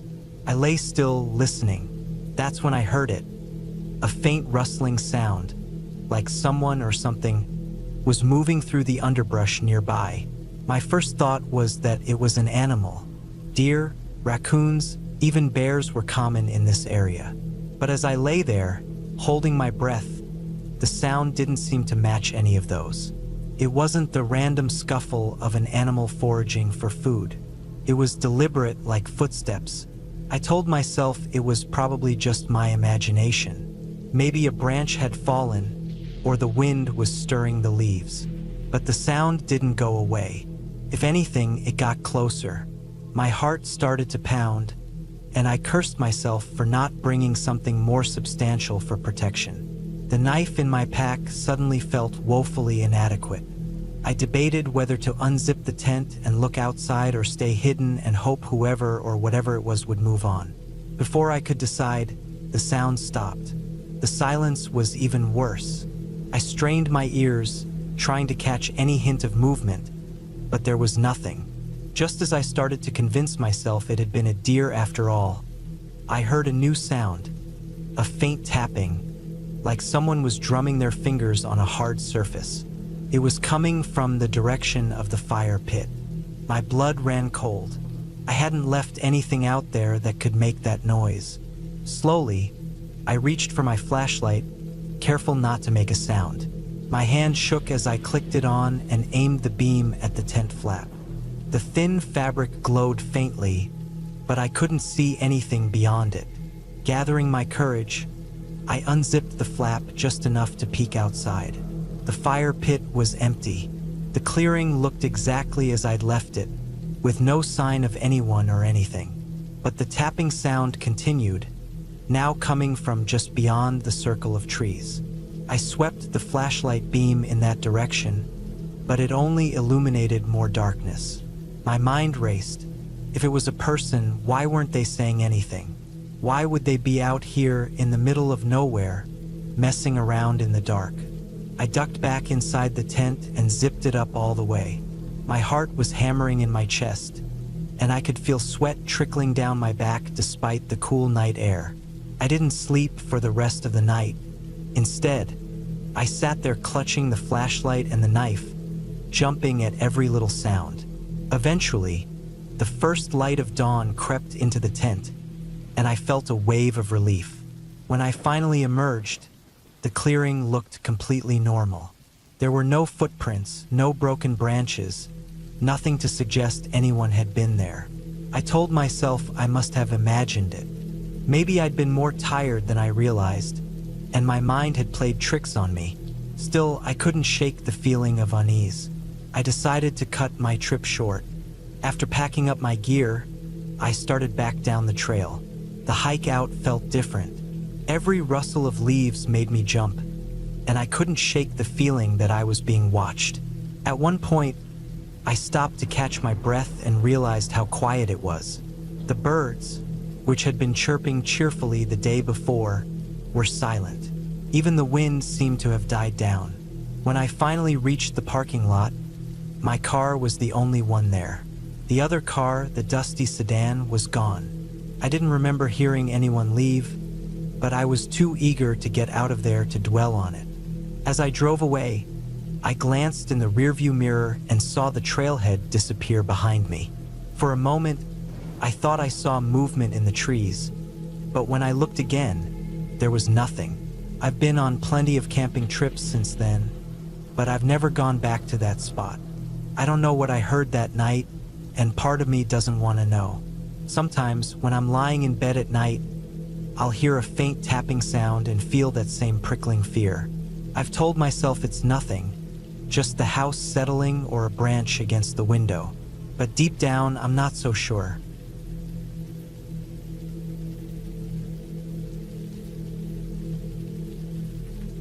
I always enjoyed camping. There was something about being away from everything. The noise of the city, the constant buzz of my phone, and the artificial light that seemed to seep into every corner of life. Being surrounded by trees, the smell of pine, and the sounds of nature felt like a reset button for my mind. But this trip would remind me that nature isn't always serene. The plan was simple. I'd take a 3-day solo camping trip to a remote part of the state. The area was known for its challenging hiking trails and scenic views, and I had researched it extensively. I wanted to test myself, push my limits, and spend some time alone with my thoughts. I packed my gear carefully: tent, sleeping bag, enough food and water for 3 days, a portable stove, a first aid kit, and a small knife. Everything seemed perfect. The trailhead was nearly 2 hours away by car. I parked in a small gravel lot at the base of the mountain. The air was crisp, and the sun filtered through the trees as I tightened the straps on my backpack and headed up the trail. The first day was uneventful. I followed the marked path, occasionally stopping to take in the views. There were no other hikers around, which wasn't surprising given how remote the location was. By late afternoon, I found a suitable spot to set up camp, a flat patch of ground near a small stream. I pitched my tent, gathered some wood for a small fire, and cooked a simple meal. The evening was peaceful, and I spent some time reading a book before crawling into my sleeping bag. The gentle sounds of the forest lulled me to sleep. The next morning, I woke early, eager to tackle a more challenging section of the trail. I packed up my camp and set off. The trail grew steeper and more rugged, with loose rocks and narrow passages. My legs ached as I climbed higher, but the views were worth it. I reached a ridge that offered a panoramic view of the valley below. I sat there for a while, eating a snack and letting the wind cool my sweaty skin. As the day wore on, I began to notice something strange. Small things at first, a broken branch here, a patch of disturbed dirt there. I shrugged it off, attributing it to wildlife. But as I continued, I felt an odd sensation, like I was being watched. I kept glancing over my shoulder, but there was nothing there, just trees and shadows. By the time I found a spot to camp for the night, I was exhausted. The unease I'd felt earlier seemed to fade as I focused on setting up my tent and cooking dinner. The fire crackled, and I stared into the flames, letting my mind wander. When the fire died down, I crawled into my tent, ready for another night of restful sleep. But sleep didn't come easily. The forest seemed louder that night. The usual sounds of crickets and rustling leaves were accompanied by something else. Faint, irregular noises that didn't belong. Twigs snapping, leaves crunching. I told myself it was just an animal, maybe a deer or a raccoon, and tried to ignore it. Eventually, I drifted off. I woke with a start sometime in the middle of the night. My heart was pounding, and it took me a moment to realize what had woken me. There was a noise outside my tent, close enough that I could hear it clearly. Footsteps, slow, deliberate, and too heavy to be an animal. I froze, my mind racing. Was it another hiker? But why would someone be out here in the middle of the night? The footsteps circled my tent, pausing occasionally. I lay there, barely breathing, gripping the small knife I'd kept within reach. The footsteps stopped, and there was silence. Minutes passed, then an hour, but I didn't move. Eventually, exhaustion overtook me, and I fell into a fitful sleep. When I woke, it was dawn. I unzipped my tent cautiously, peering outside. There was no one there, but the ground around my tent was disturbed. Footprints, human footprints. My stomach sank as I stared at them. They were large, definitely a man's, and they circled my tent several times before disappearing into the trees. I debated what to do. Part of me wanted to pack up and head back to the car, but the trail back was long, and I'd have to hike most of the day to get there. I decided to stick to my plan, telling myself it was probably just another camper who had stumbled across my site. Still, I couldn't shake the feeling of unease. I spent the day hiking, but my enjoyment was dampened by paranoia. I kept checking over my shoulder, listening for any unusual sounds. I didn't see anyone, but the feeling of being watched persisted. By late afternoon, I found another spot to set up camp, this time choosing a location further off the trail and more concealed by trees. That night, I didn't light a fire. I ate a cold meal and sat in the dark, listening to the forest. The usual sounds were there, but so were the faint, irregular noises I'd heard the night before. I stayed awake as long as I could, clutching my knife and straining my ears. At some point, exhaustion overtook me again. I woke suddenly to the sound of something scraping against my tent.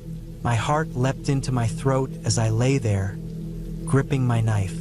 The scraping stopped, replaced by the sound of breathing. Deep, heavy breaths, just outside the thin fabric of my tent. I've never felt fear like that before, a paralyzing terror that made it hard to think. I knew I had to do something, but what? Slowly, I reached for my flashlight, clicking it on and shining it towards the sound. The breathing stopped, and there was a moment of silence before I heard rapid footsteps retreating into the woods. I didn't dare leave the tent. I stayed awake until dawn, gripping the knife and flashlight, jumping at every sound. When morning came, I stepped out of the tent, my legs shaky. The ground outside was disturbed again, more footprints circling my tent. But this time there was something else. Deep gouges in the fabric of the tent, where the scraping had come from.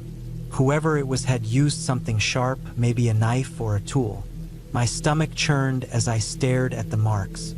I packed up quickly, deciding to cut the trip short. I couldn't stay out here another night.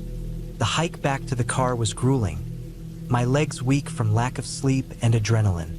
I kept checking over my shoulder, expecting to see someone following me, but the trail was empty. When I finally reached the parking lot, I felt a wave of relief. But as I approached my car, I noticed something that made my heart sink. A piece of paper was tucked under the windshield wiper. I unfolded it with trembling hands. Scrawled in messy handwriting were 3 words: "You were lucky. I didn't stick around to think about it." I threw my gear into the car and drove away, my hands gripping the wheel tightly. I haven't been camping since. The woods, once a place of peace and solitude, now feel like a reminder that not everything out there is friendly. I don't know who was out there with me or what they wanted, but I'm not eager to find out. Some places are better left alone.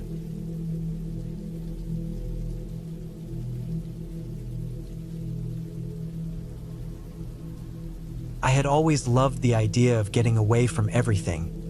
The noise of the city, the endless notifications, and the constant hum of life that felt like it never stopped. So, when a long weekend came around, I decided it was the perfect chance to head out into the wilderness for a solo camping trip. I'd done it before, and while it wasn't always easy, it was something I looked forward to. The silence of the forest and the simplicity of living with just the basics felt like a reset button for my brain. This time, I chose a less popular spot. I wanted solitude, and I'd read about a remote trail in a forum online. It was in the middle of nowhere, surrounded by dense woods, with a small, secluded lake about 10 miles in. Sounded perfect. I packed my gear: tent, sleeping bag, enough food for 3 days, a water filter, and a few other essentials. I also made sure to pack my knife and bear spray just in case. I wasn't expecting trouble, but being prepared gave me peace of mind.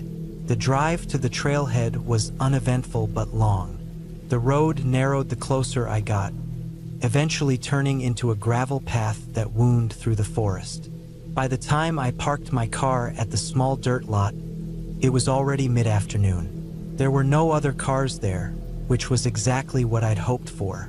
I double-checked my map and set off, the weight of my pack pressing comfortably against my back. The trail was overgrown in places, and I had to push aside branches and step over roots, but it was beautiful. The trees were tall and old, their thick trunks covered in moss. The air was cool and damp, carrying the earthy smell of the forest.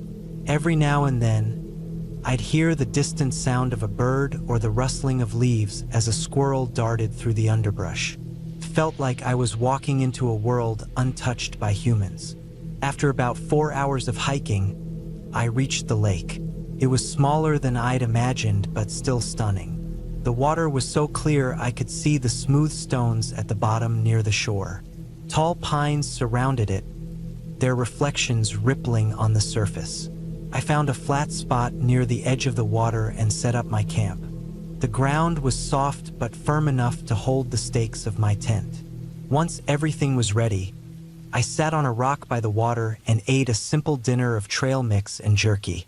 The quiet was almost unsettling at first, just the sound of the wind in the trees and the occasional splash of a fish jumping in the lake. As the sun dipped below the horizon, I lit a small fire.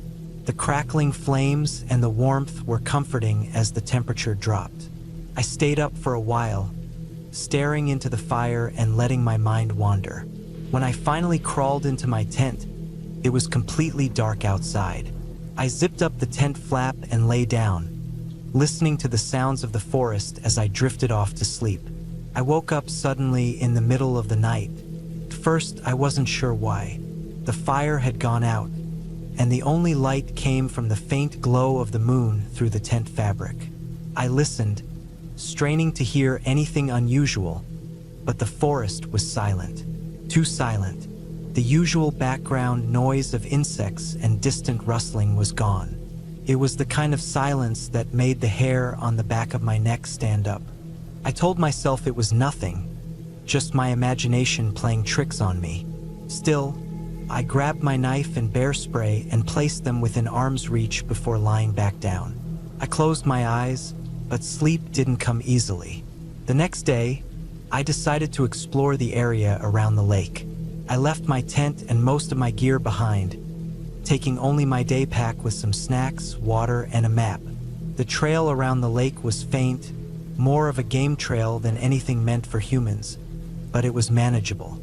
I walked slowly, taking in the scenery and enjoying the stillness. But as I made my way around the lake, I started noticing things that felt out of place. The first was a pile of rocks stacked neatly near the base of a tree. It wasn't the kind of thing nature would do on its own. It looked deliberate, almost like a marker. A little further on, I found what looked like a piece of fabric snagged on a branch. It was dark and weathered, but it didn't look like it had been there long. I told myself it was probably from another hiker, though I hadn't seen any signs of recent activity. As I continued, the feeling of being watched crept over me. I kept glancing over my shoulder, but the forest was empty, or at least it seemed that way. The dense trees made it hard to see far, and every shadow felt like it was hiding something. I tried to shake off the unease and focus on the beauty of the place. By the time I got back to camp, the sun was high in the sky, and the feeling had mostly passed. That evening, I decided to fish. I'd brought a small collapsible rod and some bait, and I'd seen plenty of fish jumping in the lake. I sat by the water, casting my line and enjoying the peacefulness. The sun was setting, painting the sky in shades of orange and pink. I caught a couple of small fish, enough for dinner, and cooked them over the fire. They tasted incredible, the smoky flavor from the fire adding to their freshness. As darkness fell, I felt more at ease than I had the night before. The sounds of the forest were back, and the firelight created a cozy bubble of warmth. I stayed up later, letting the fire burn down to embers before finally crawling into my tent. Once again, I woke up in the middle of the night.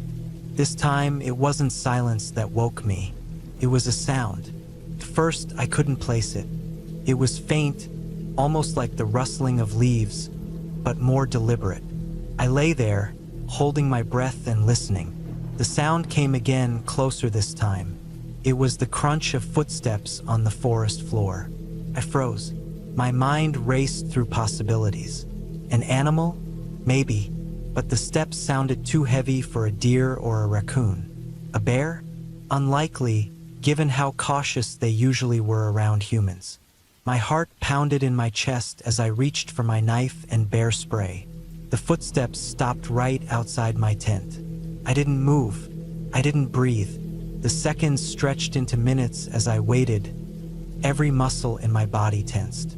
Finally, after what felt like an eternity, the steps moved away, fading into the distance.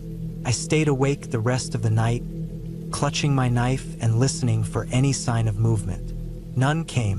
When morning finally arrived, I unzipped my tent and stepped outside, half expecting to find signs of whatever had been there. But the campsite looked undisturbed. No tracks, no broken branches, nothing to suggest anyone or anything had been there. Still, I couldn't shake the feeling of unease. I decided to cut my trip short and head back to the car. Packing up took less than an hour. I double-checked to make sure I hadn't left anything behind and started back down the trail. The hike out felt different. The forest, which had seemed peaceful and inviting when I arrived, now felt oppressive. The trees seemed closer, their shadows darker. Every sound made me jump, and I couldn't shake the feeling that I was being followed. About halfway back to the trailhead, I found something that made my blood run cold. A fresh footprint in the dirt. It was a boot print, larger than mine, and headed in the same direction I was going. I stopped, my heart racing. I hadn't seen anyone the entire trip, and the thought that someone else was out here, possibly following me, was terrifying. I picked up my pace, practically jogging at times, but I was careful not to make too much noise. The last thing I wanted was to alert whoever it was that I'd seen their tracks. The trail seemed longer on the way back, every twist and turn dragging out my anxiety. When I finally saw the parking lot through the trees, relief washed over me. But as I stepped into the clearing, I stopped dead in my tracks. My car's driver's side door was open.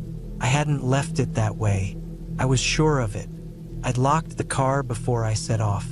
Slowly, I approached, my knife in one hand and bear spray in the other. The inside of the car was a mess. My glove compartment was open, and the contents were scattered across the seats. A couple of empty water bottles lay on the floor, but nothing seemed to be missing. It looked more like someone had been searching for something.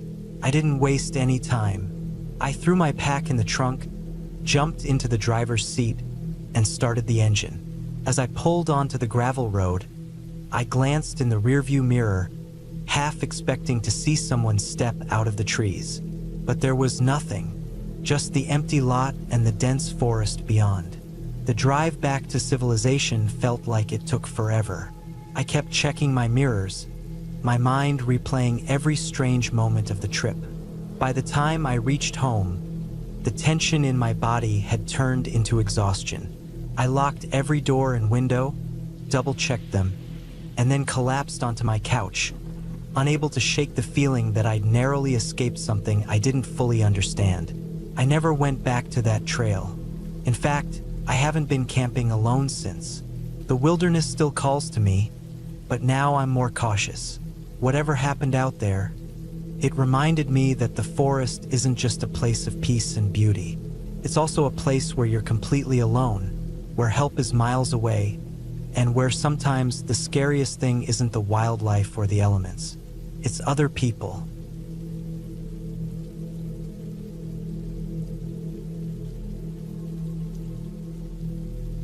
I had been planning this solo camping trip for months. It had been a while since I'd had any real time to myself, and the idea of getting away from the noise and stress of daily life was too tempting to pass up. I packed my gear carefully. A sturdy tent, a good sleeping bag, enough food for 3 days, and plenty of water. I even bought a new pair of hiking boots to break in. My destination was a remote area deep in the mountains, a place I had read about but never visited. It was supposed to be peaceful and secluded, perfect for a little solitude. The drive to the trailhead took longer than I expected. Winding mountain roads, sharp turns, and a lack of cell service made me realize just how far I was from civilization. When I finally arrived, the sun was already dipping low in the sky. I parked my car, double-checked my supplies, and started down the trail. The first hour was uneventful. The trail was well-marked, and the scenery was breathtaking. Towering pine trees lined the path, their needles carpeting the ground in a soft, fragrant layer. The air was cool and crisp, carrying the faint sound of a distant stream. I felt a sense of calm settle over me as I walked deeper into the wilderness. This was exactly what I had hoped for. As I hiked, I noticed the trail becoming narrower and less distinct. The trees grew closer together, their branches forming a dense canopy overhead. The light was fading fast, and I realized I needed to find a spot to set up camp before it got too dark. I veered off the trail slightly, searching for a flat, open area. After a few minutes, I found a small clearing surrounded by trees. It wasn't ideal, but it would do. Setting up the tent took longer than it should have. The ground was uneven, and I struggled to drive the stakes into the rocky soil. By the time I finished, the last light of day had disappeared, leaving me in near total darkness. I turned on my headlamp and unrolled my sleeping bag inside the tent. The small beam of light felt feeble against the vast blackness around me. I tried not to think about how isolated I was. After a quick dinner of trail mix and jerky, I climbed into the tent and zipped it shut. The silence was almost oppressive. I could hear every rustle of the leaves, every snap of a twig. I told myself it was just the wind or small animals, but my imagination ran wild. The sounds seemed to grow louder as the night went on. I tried to focus on the reason I was there, to relax, to disconnect, but it was hard to shake the feeling of vulnerability. The next morning, I woke early. The first rays of sunlight filtered through the trees, and the forest seemed less intimidating in the daylight. I decided to explore the area a bit before heading further down the trail. I packed a small day pack with water, snacks, and a map, and set off in the direction of a nearby ridge I had spotted on my map. The climb was steep, but the view from the top was worth it. The landscape stretched out before me, an endless sea of green punctuated by jagged peaks. It was breathtaking. As I stood there, taking it all in, I noticed something odd in the distance. A thin column of smoke rose above the trees, too far away to make out any details. My first thought was that it might be another camper, but the smoke seemed wrong somehow. It was too thin, too steady. I decided to ignore it and headed back to my campsite. There was no need to let my mind play tricks on me. When I returned to the campsite, I noticed something was off. My tent was still standing, but the flap was unzipped. I was certain I had closed it before leaving. I approached cautiously, scanning the area for any signs of disturbance. Inside, everything seemed untouched. My gear was where I had left it, and nothing appeared to be missing. Still, the feeling of unease lingered. I told myself it was probably just the wind or my own forgetfulness. That night, the sounds outside the tent seemed louder than before. I lay in my sleeping bag, straining to identify each noise. There were the usual rustles and snaps, but then I heard something else, a low, rhythmic thumping. It was faint at first, but it grew louder, more distinct. It sounded like footsteps, slow and deliberate. My heart raced as I lay there, frozen in place. I wanted to believe it was an animal, but deep down, I knew it wasn't. The footsteps stopped suddenly, and the silence that followed was even more unsettling. I waited, barely breathing, until I finally worked up the courage to peek out of the tent. The forest was dark and still, the only light coming from the faint glow of the moon. I saw nothing unusual, but the feeling of being watched was overwhelming. I climbed back into my sleeping bag and tried to convince myself it was all in my head. The next morning, I decided to cut my trip short. The solitude I had been craving now felt oppressive, and the thought of spending another night out here was unbearable. I packed up my gear quickly, eager to get back to the trailhead and the safety of my car. As I hiked back, I couldn't shake the feeling that I was being followed. Every now and then, I would hear a rustle behind me or catch a fleeting shadow out of the corner of my eye. I told myself it was just my imagination, but my pace quickened all the same. When I finally reached the trailhead, I felt a wave of relief. My car was just where I had left it, and the sight of it filled me with a sense of safety I hadn't realized I was missing. I loaded my gear into the trunk and started the engine, eager to put as much distance as possible between me and the forest. As I drove away, I glanced in the rearview mirror and froze. Standing at the edge of the trees was a figure, partially obscured by the shadows. They didn't move, didn't try to follow me. They just stood there watching. I kept driving, my heart pounding, until the forest was far behind me. I never went back to that area, and I never told anyone about what happened. Even now, I'm not sure what I saw or heard, but every so often, when I'm alone in a quiet place, I hear that faint, rhythmic thumping in the back of my mind, and I remember the feeling of being watched, the unmistakable certainty that I wasn't alone out there.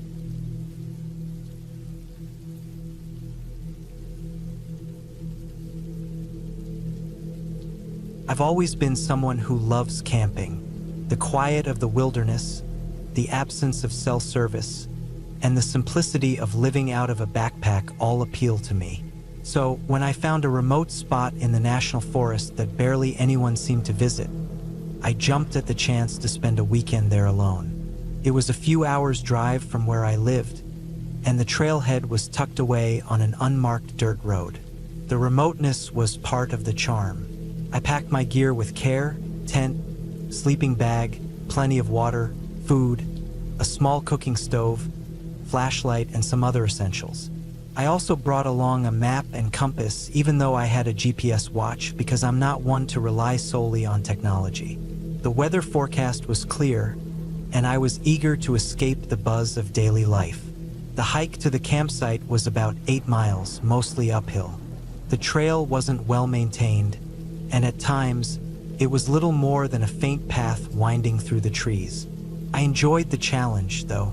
The first few hours were peaceful, with nothing but the sound of birds and the crunch of my boots on the trail. Occasionally, I'd see deer darting through the underbrush or hear the rustling of small animals. By the time I reached my campsite, the sun was dipping low in the sky.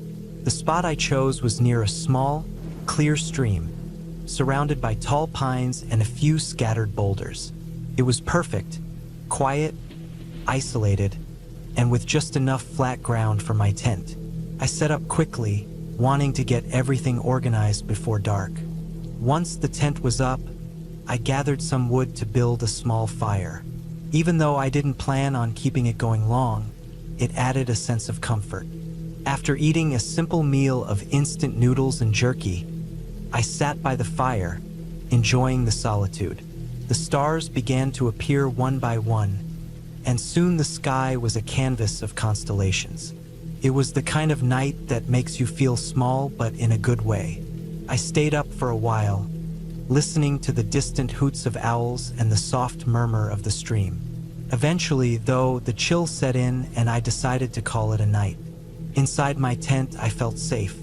The thin walls of nylon might not have been much of a barrier, but they created a sense of separation from the vastness outside. I zipped myself into my sleeping bag and drifted off to sleep, feeling content. Sometime in the middle of the night, I woke up. At first, I wasn't sure what had disturbed me. I lay there, staring up at the dark ceiling of my tent, listening. The forest was quiet, but not unnaturally so.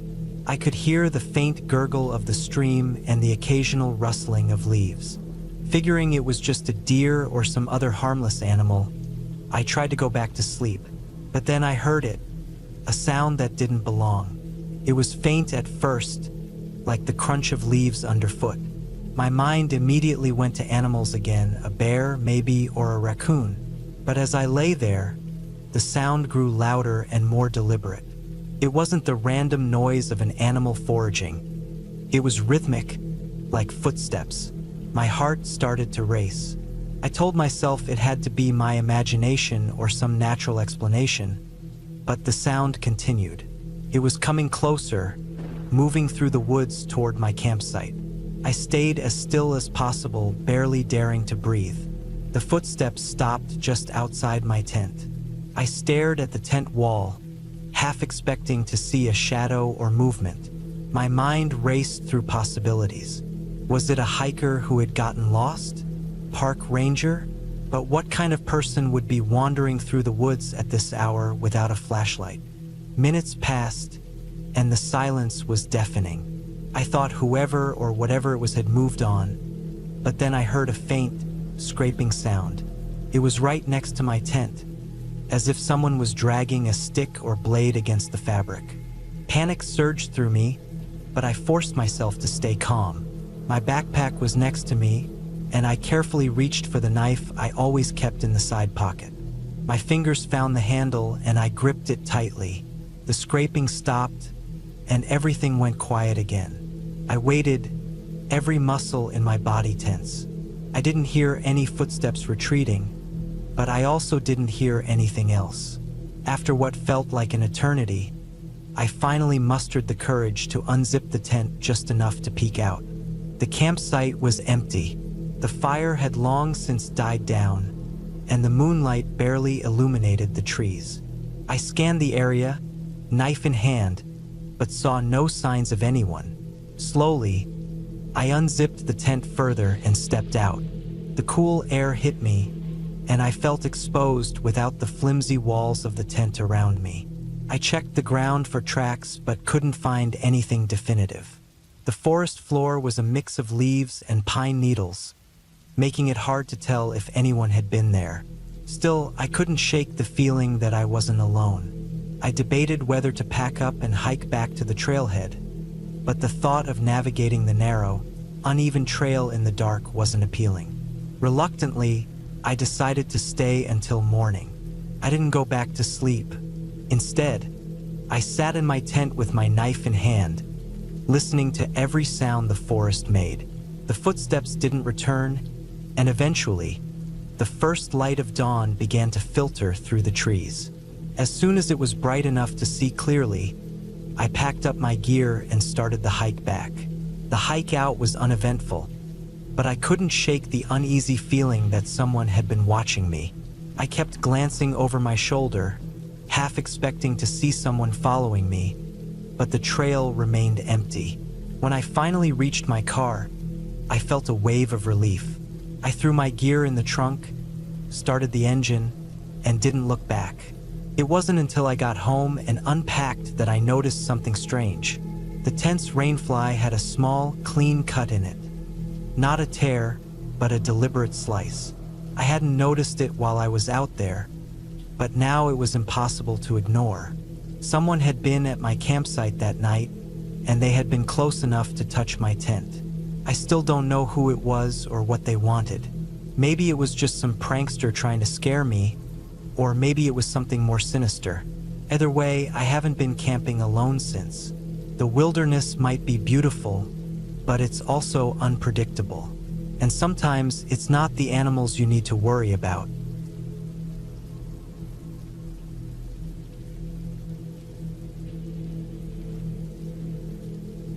It started out as a typical solo camping trip. I've always been someone who enjoys the quiet of nature, the feeling of being disconnected from the chaos of everyday life and just soaking in the solitude. This time, I decided to head out to a remote area in the Appalachian Mountains. It wasn't my first time camping alone, but I'd picked a location that was a little more off the beaten path than usual. I wanted isolation, and I got it. The hike to the campsite was long but beautiful. The trail wound through dense forests, crossed a few creeks, and climbed steep ridges. The air was crisp and clean, and the only sounds were the rustling leaves and the occasional chirping of birds. By the time I reached the spot I'd planned to set up camp, the sun was already dipping below the horizon. I quickly pitched my tent in a small clearing surrounded by tall pines and started a fire. As the night settled in, I sat by the fire, eating a simple meal and staring up at the stars. The silence was profound, only broken by the crackling of the fire and the distant hoot of an owl. It was the kind of peace I'd been craving. After a while, I crawled into my tent, zipped up my sleeping bag, and drifted off to sleep, feeling content and safe. The first night passed uneventfully, and I woke up to the soft light of dawn filtering through the trees. I spent the day exploring the area, hiking further into the wilderness. I came across a small stream where I refilled my water bottles, and I even spotted a deer grazing in a meadow. It felt like I was the only person in the world, and I loved it. That evening, as I returned to my campsite, I noticed something odd. A small pile of rocks had been arranged near the edge of the clearing. It wasn't there when I left in the morning. At first, I thought it might have been animals, though I'd never seen anything like it before. Still, I didn't dwell on it too much. I'd read stories about hikers leaving markers or cairns, so maybe someone else had passed through while I was out. The second night, things started to feel different. As I sat by the fire, I couldn't shake the feeling that I was being watched. I told myself it was just my imagination, a side effect of being alone in such a remote place. But every now and then, I'd hear faint rustling in the woods, just beyond the reach of the firelight. I'd shine my flashlight in the direction of the noise, but I never saw anything. Eventually, I convinced myself it was just animals and went to bed. I didn't sleep well that night. I kept waking up to sounds outside my tent. Twigs snapping, leaves crunching. At one point, I thought I heard soft footsteps circling the tent. I held my breath, straining to listen, but the sounds stopped as suddenly as they started. When morning finally came, I was relieved. The next day, I decided to stay closer to my campsite. I wasn't ready to pack up and leave just yet, but I couldn't shake the uneasy feeling from the night before. I spent the day gathering firewood, making sure I had enough to keep the fire going all night. I also double-checked my gear, making sure everything was in order. As the day wore on, the forest seemed quieter than usual, as if it were holding its breath.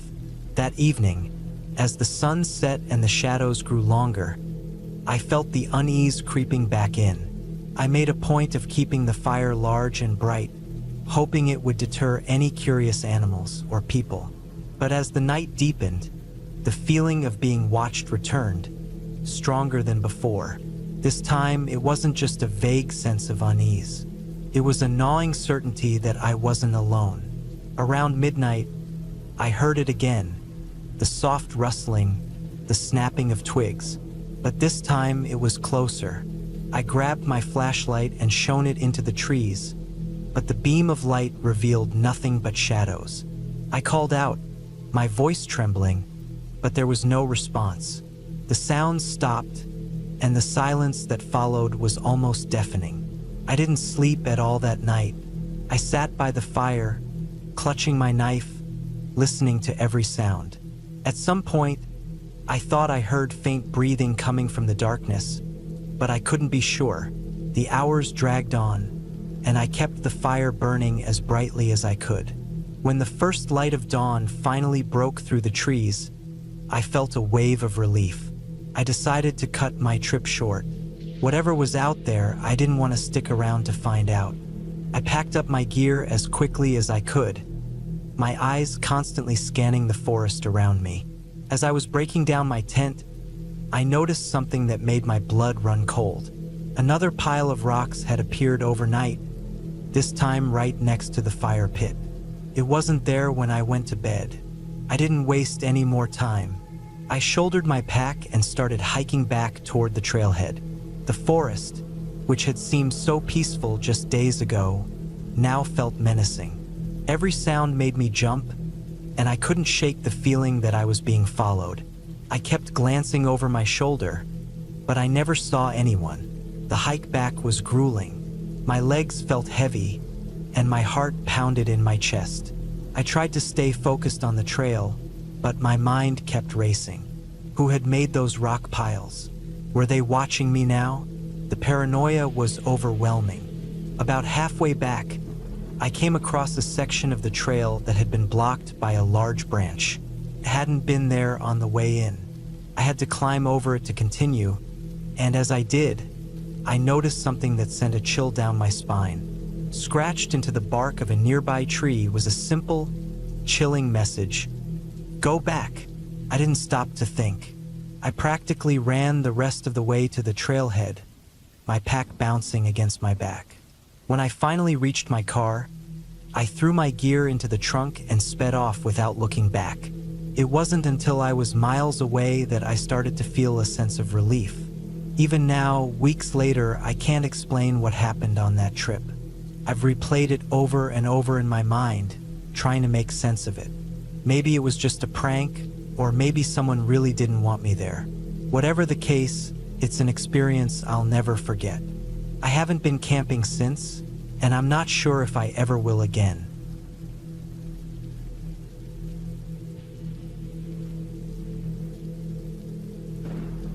I've always loved the idea of camping, disconnecting from the world, being surrounded by nature, and finding some peace in the wild. That's why I planned a weekend trip to a remote area of the national forest. It wasn't a well-known spot, which was exactly what I wanted. No crowded campgrounds or noisy groups, just me, the trees, and the sounds of the forest.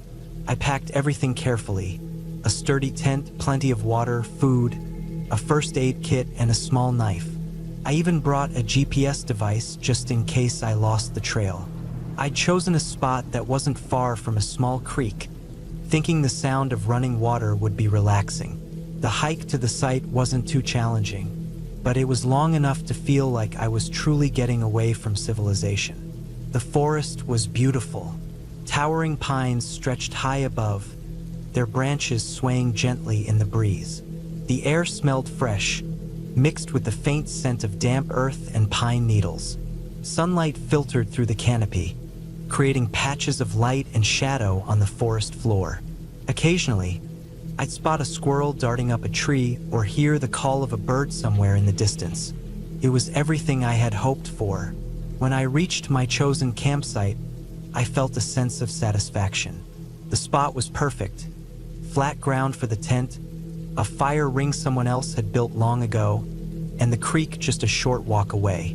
I set up my tent first, making sure it was secure. Then I gathered some wood for a fire and got everything organized. By the time I was done, the sun was beginning to dip lower in the sky, casting the forest in a warm golden light. I sat by the fire that evening, eating a simple meal of canned beans and jerky. The crackling flames and the gentle murmur of the creek were the only sounds. It was peaceful, exactly what I'd been looking for. As the sky darkened and the stars came out, I felt a deep sense of contentment. The world felt far away, and for once I wasn't thinking about work, emails, or deadlines. It was just me and the forest. That first night I slept well. The sounds of the forest were like a lullaby.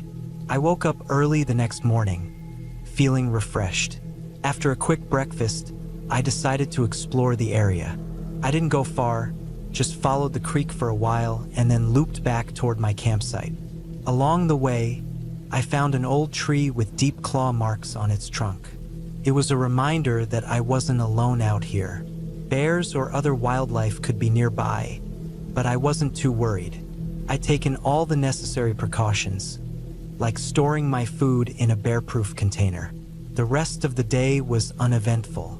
I read a book by the fire, went for another short walk, and simply enjoyed being in the moment. As the sun began to set, I prepared for another quiet night. The forest seemed a little darker this time, the shadows deeper. I told myself it was just my imagination. Nights in the woods can play tricks on your mind if you let them. It was sometime in the middle of the night when I woke up suddenly. At first, I wasn't sure why. The forest was silent, the kind of silence that feels heavy. I stayed still, listening. Then I heard it, a faint rustling sound, like something moving through the underbrush. It wasn't close, but it wasn't far either. My heart started to race. I reminded myself it could be anything. A deer, a raccoon, even just the wind. But the sound didn't go away. It moved, slow and deliberate, circling the edge of my campsite. I stayed in my tent, gripping the knife I kept by my sleeping bag. The sound grew louder, closer. It wasn't the erratic movement of a small animal. It was steady, purposeful. My mind raced through possibilities. Could it be a bear? Or maybe another person? That thought was more unsettling than the idea of a wild animal. I waited, barely breathing, until the sound eventually faded away. Even then, I didn't relax. I stayed awake for hours, listening, until exhaustion finally pulled me back to sleep. The next morning, I stepped out of my tent cautiously. The campsite looked normal, but I couldn't shake the feeling that something had been there. I checked the ground and found tracks near the edge of the clearing. They weren't from a bear or a deer. They looked human, barefoot. A chill ran down my spine. Who would be out here walking around barefoot in the middle of the night? I tried to rationalize it. Maybe someone had gotten lost or was camping nearby. But deep down, I knew that didn't make sense. This area was remote. I hadn't seen a single person since I left the trailhead. I decided to stay alert but not let it ruin my trip. I spent the day close to camp, gathering more firewood and keeping myself busy. By evening, I felt a little more at ease. The tracks could have been old, I told myself. Maybe I hadn't noticed them before. That night, I built the fire bigger than usual, hoping it would deter any curious animals or people. I stayed up late, staring into the flames and listening to the forest. For a while, everything was quiet. Then, just as I was beginning to relax, I heard it again. The rustling. This time, it was closer, just beyond the glow of the firelight. My heart pounded as I strained to see into the darkness. The fire cast flickering shadows on the trees, making it hard to tell what was real. I grabbed my flashlight and shone it toward the sound. The beam cut through the darkness, but I didn't see anything. The rustling stopped, and the silence that followed was even more unnerving. I stayed by the fire, gripping my knife, until the first light of dawn began to filter through the trees. When morning came, I made a decision. I was done. Whatever was out there, I didn't want to stick around to find out. I packed up my camp quickly, my hands shaking slightly as I worked. The forest felt different now, less inviting. Every sound made me jump. I kept looking over my shoulder, half expecting to see someone or something watching me. The hike back to the trailhead was tense. I moved as quickly as I could without breaking into a run, constantly scanning the trees around me. At one point, I thought I heard footsteps behind me, but when I turned, there was nothing there. I didn't stop to rest until I reached my car. As I loaded my gear into the trunk, I felt a wave of relief. I was safe. Driving away, I couldn't shake the feeling that I'd narrowly avoided something. I don't know who or what was out there that night, but I do know I'll never go back to that part of the forest again. Camping is supposed to be about finding peace in nature, but sometimes the wild reminds you that it's not always a place of solitude. Sometimes it's a place where you're not alone, and that's not always a good thing.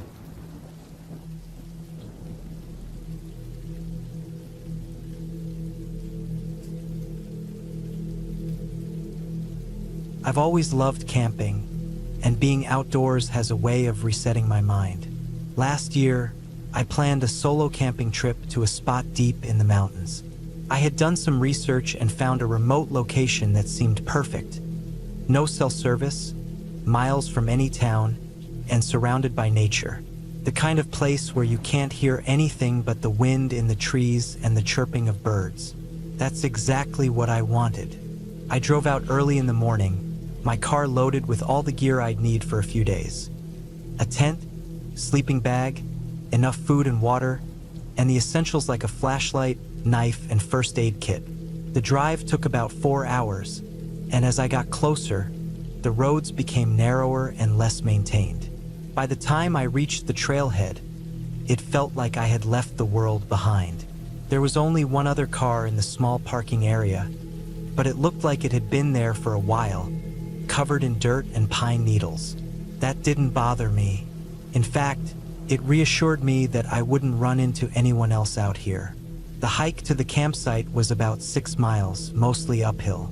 The trail was overgrown in places, and I had to push through bushes and step over fallen branches. It was hard work, especially with my pack weighing me down, but the scenery made it worth it. The forest was dense, with tall pines and moss-covered rocks. Occasionally, I'd hear the rustle of small animals scurrying away as I passed, but otherwise it was quiet. I reached the spot I'd picked out from the map around mid-afternoon. It was a clearing near a small creek, with enough flat ground to set up my tent. The creek was shallow but clear, and I could hear the gentle sound of water flowing over the rocks. Felt perfect. I set up my tent quickly, then gathered some firewood for the evening. By the time I had everything ready, the sun was starting to dip behind the mountains, casting long shadows across the clearing. After dinner, I sat by the fire, enjoying the warmth as the temperature dropped. The stars came out, more than I'd ever seen in the city. I felt small under that vast sky, but also at peace. It was the kind of moment that made all the effort worth it. Eventually, I crawled into my tent, zipped up my sleeping bag, and fell asleep to the sound of the creek. I woke up in the middle of the night to a strange noise. It wasn't loud, but it was close. A rustling sound, like something moving through the bushes near my tent. At first, I thought it might be a deer or some other animal, but then I heard a distinct crunch, the sound of a footstep on dry leaves. My heart started pounding. Animals don't usually make sounds like that. I stayed still, listening. The footsteps were slow and deliberate, moving around the edge of the clearing. Whoever or whatever it was seemed to be circling my campsite. I reached for my flashlight and turned it on, shining it through the tent's thin fabric. The beam of light didn't reveal anything, but the noise stopped. For a few minutes, everything was silent again except for the creek. I told myself it was probably nothing, maybe just a raccoon or a fox, and tried to go back to sleep, but I couldn't shake the feeling that I wasn't alone. The next morning, I found tracks in the dirt near my tent. They were human footprints, barefoot and larger than mine. My stomach dropped. There was no reason for anyone else to be out here, especially not without shoes. I packed up my gear quickly, deciding to cut my trip short. As much as I loved the solitude, the idea of someone wandering around my campsite in the middle of the night was too unsettling. The hike back to the trailhead felt different. The forest, which had seemed so peaceful the day before, now felt oppressive. Every rustle of leaves or snap of a twig made me jump. I kept looking over my shoulder, half expecting to see someone following me. But the trail remained empty, and I didn't see or hear anyone else. When I finally reached the parking lot, my relief was short-lived. My car's driver's side window was smashed, and the inside was ransacked. Whoever had done it hadn't taken much, just some loose change and a flashlight I'd left in the glove compartment, but it was clear they'd been looking for something. The other car was still there, untouched. I reported the break-in to the local authorities when I got back to town, but there wasn't much they could do. The officer I spoke to said it wasn't uncommon for cars to be vandalized at remote trailheads. That didn't explain the footprints, though, or the fact that someone had been at my campsite in the middle of the night.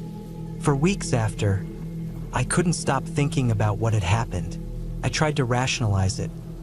Maybe it was just a coincidence, or maybe the person who broke into my car had been camping nearby and stumbled across my site by accident. But deep down, I couldn't shake the feeling that it was more than that. Someone had been watching me, and they knew exactly where I was. I haven't been camping since.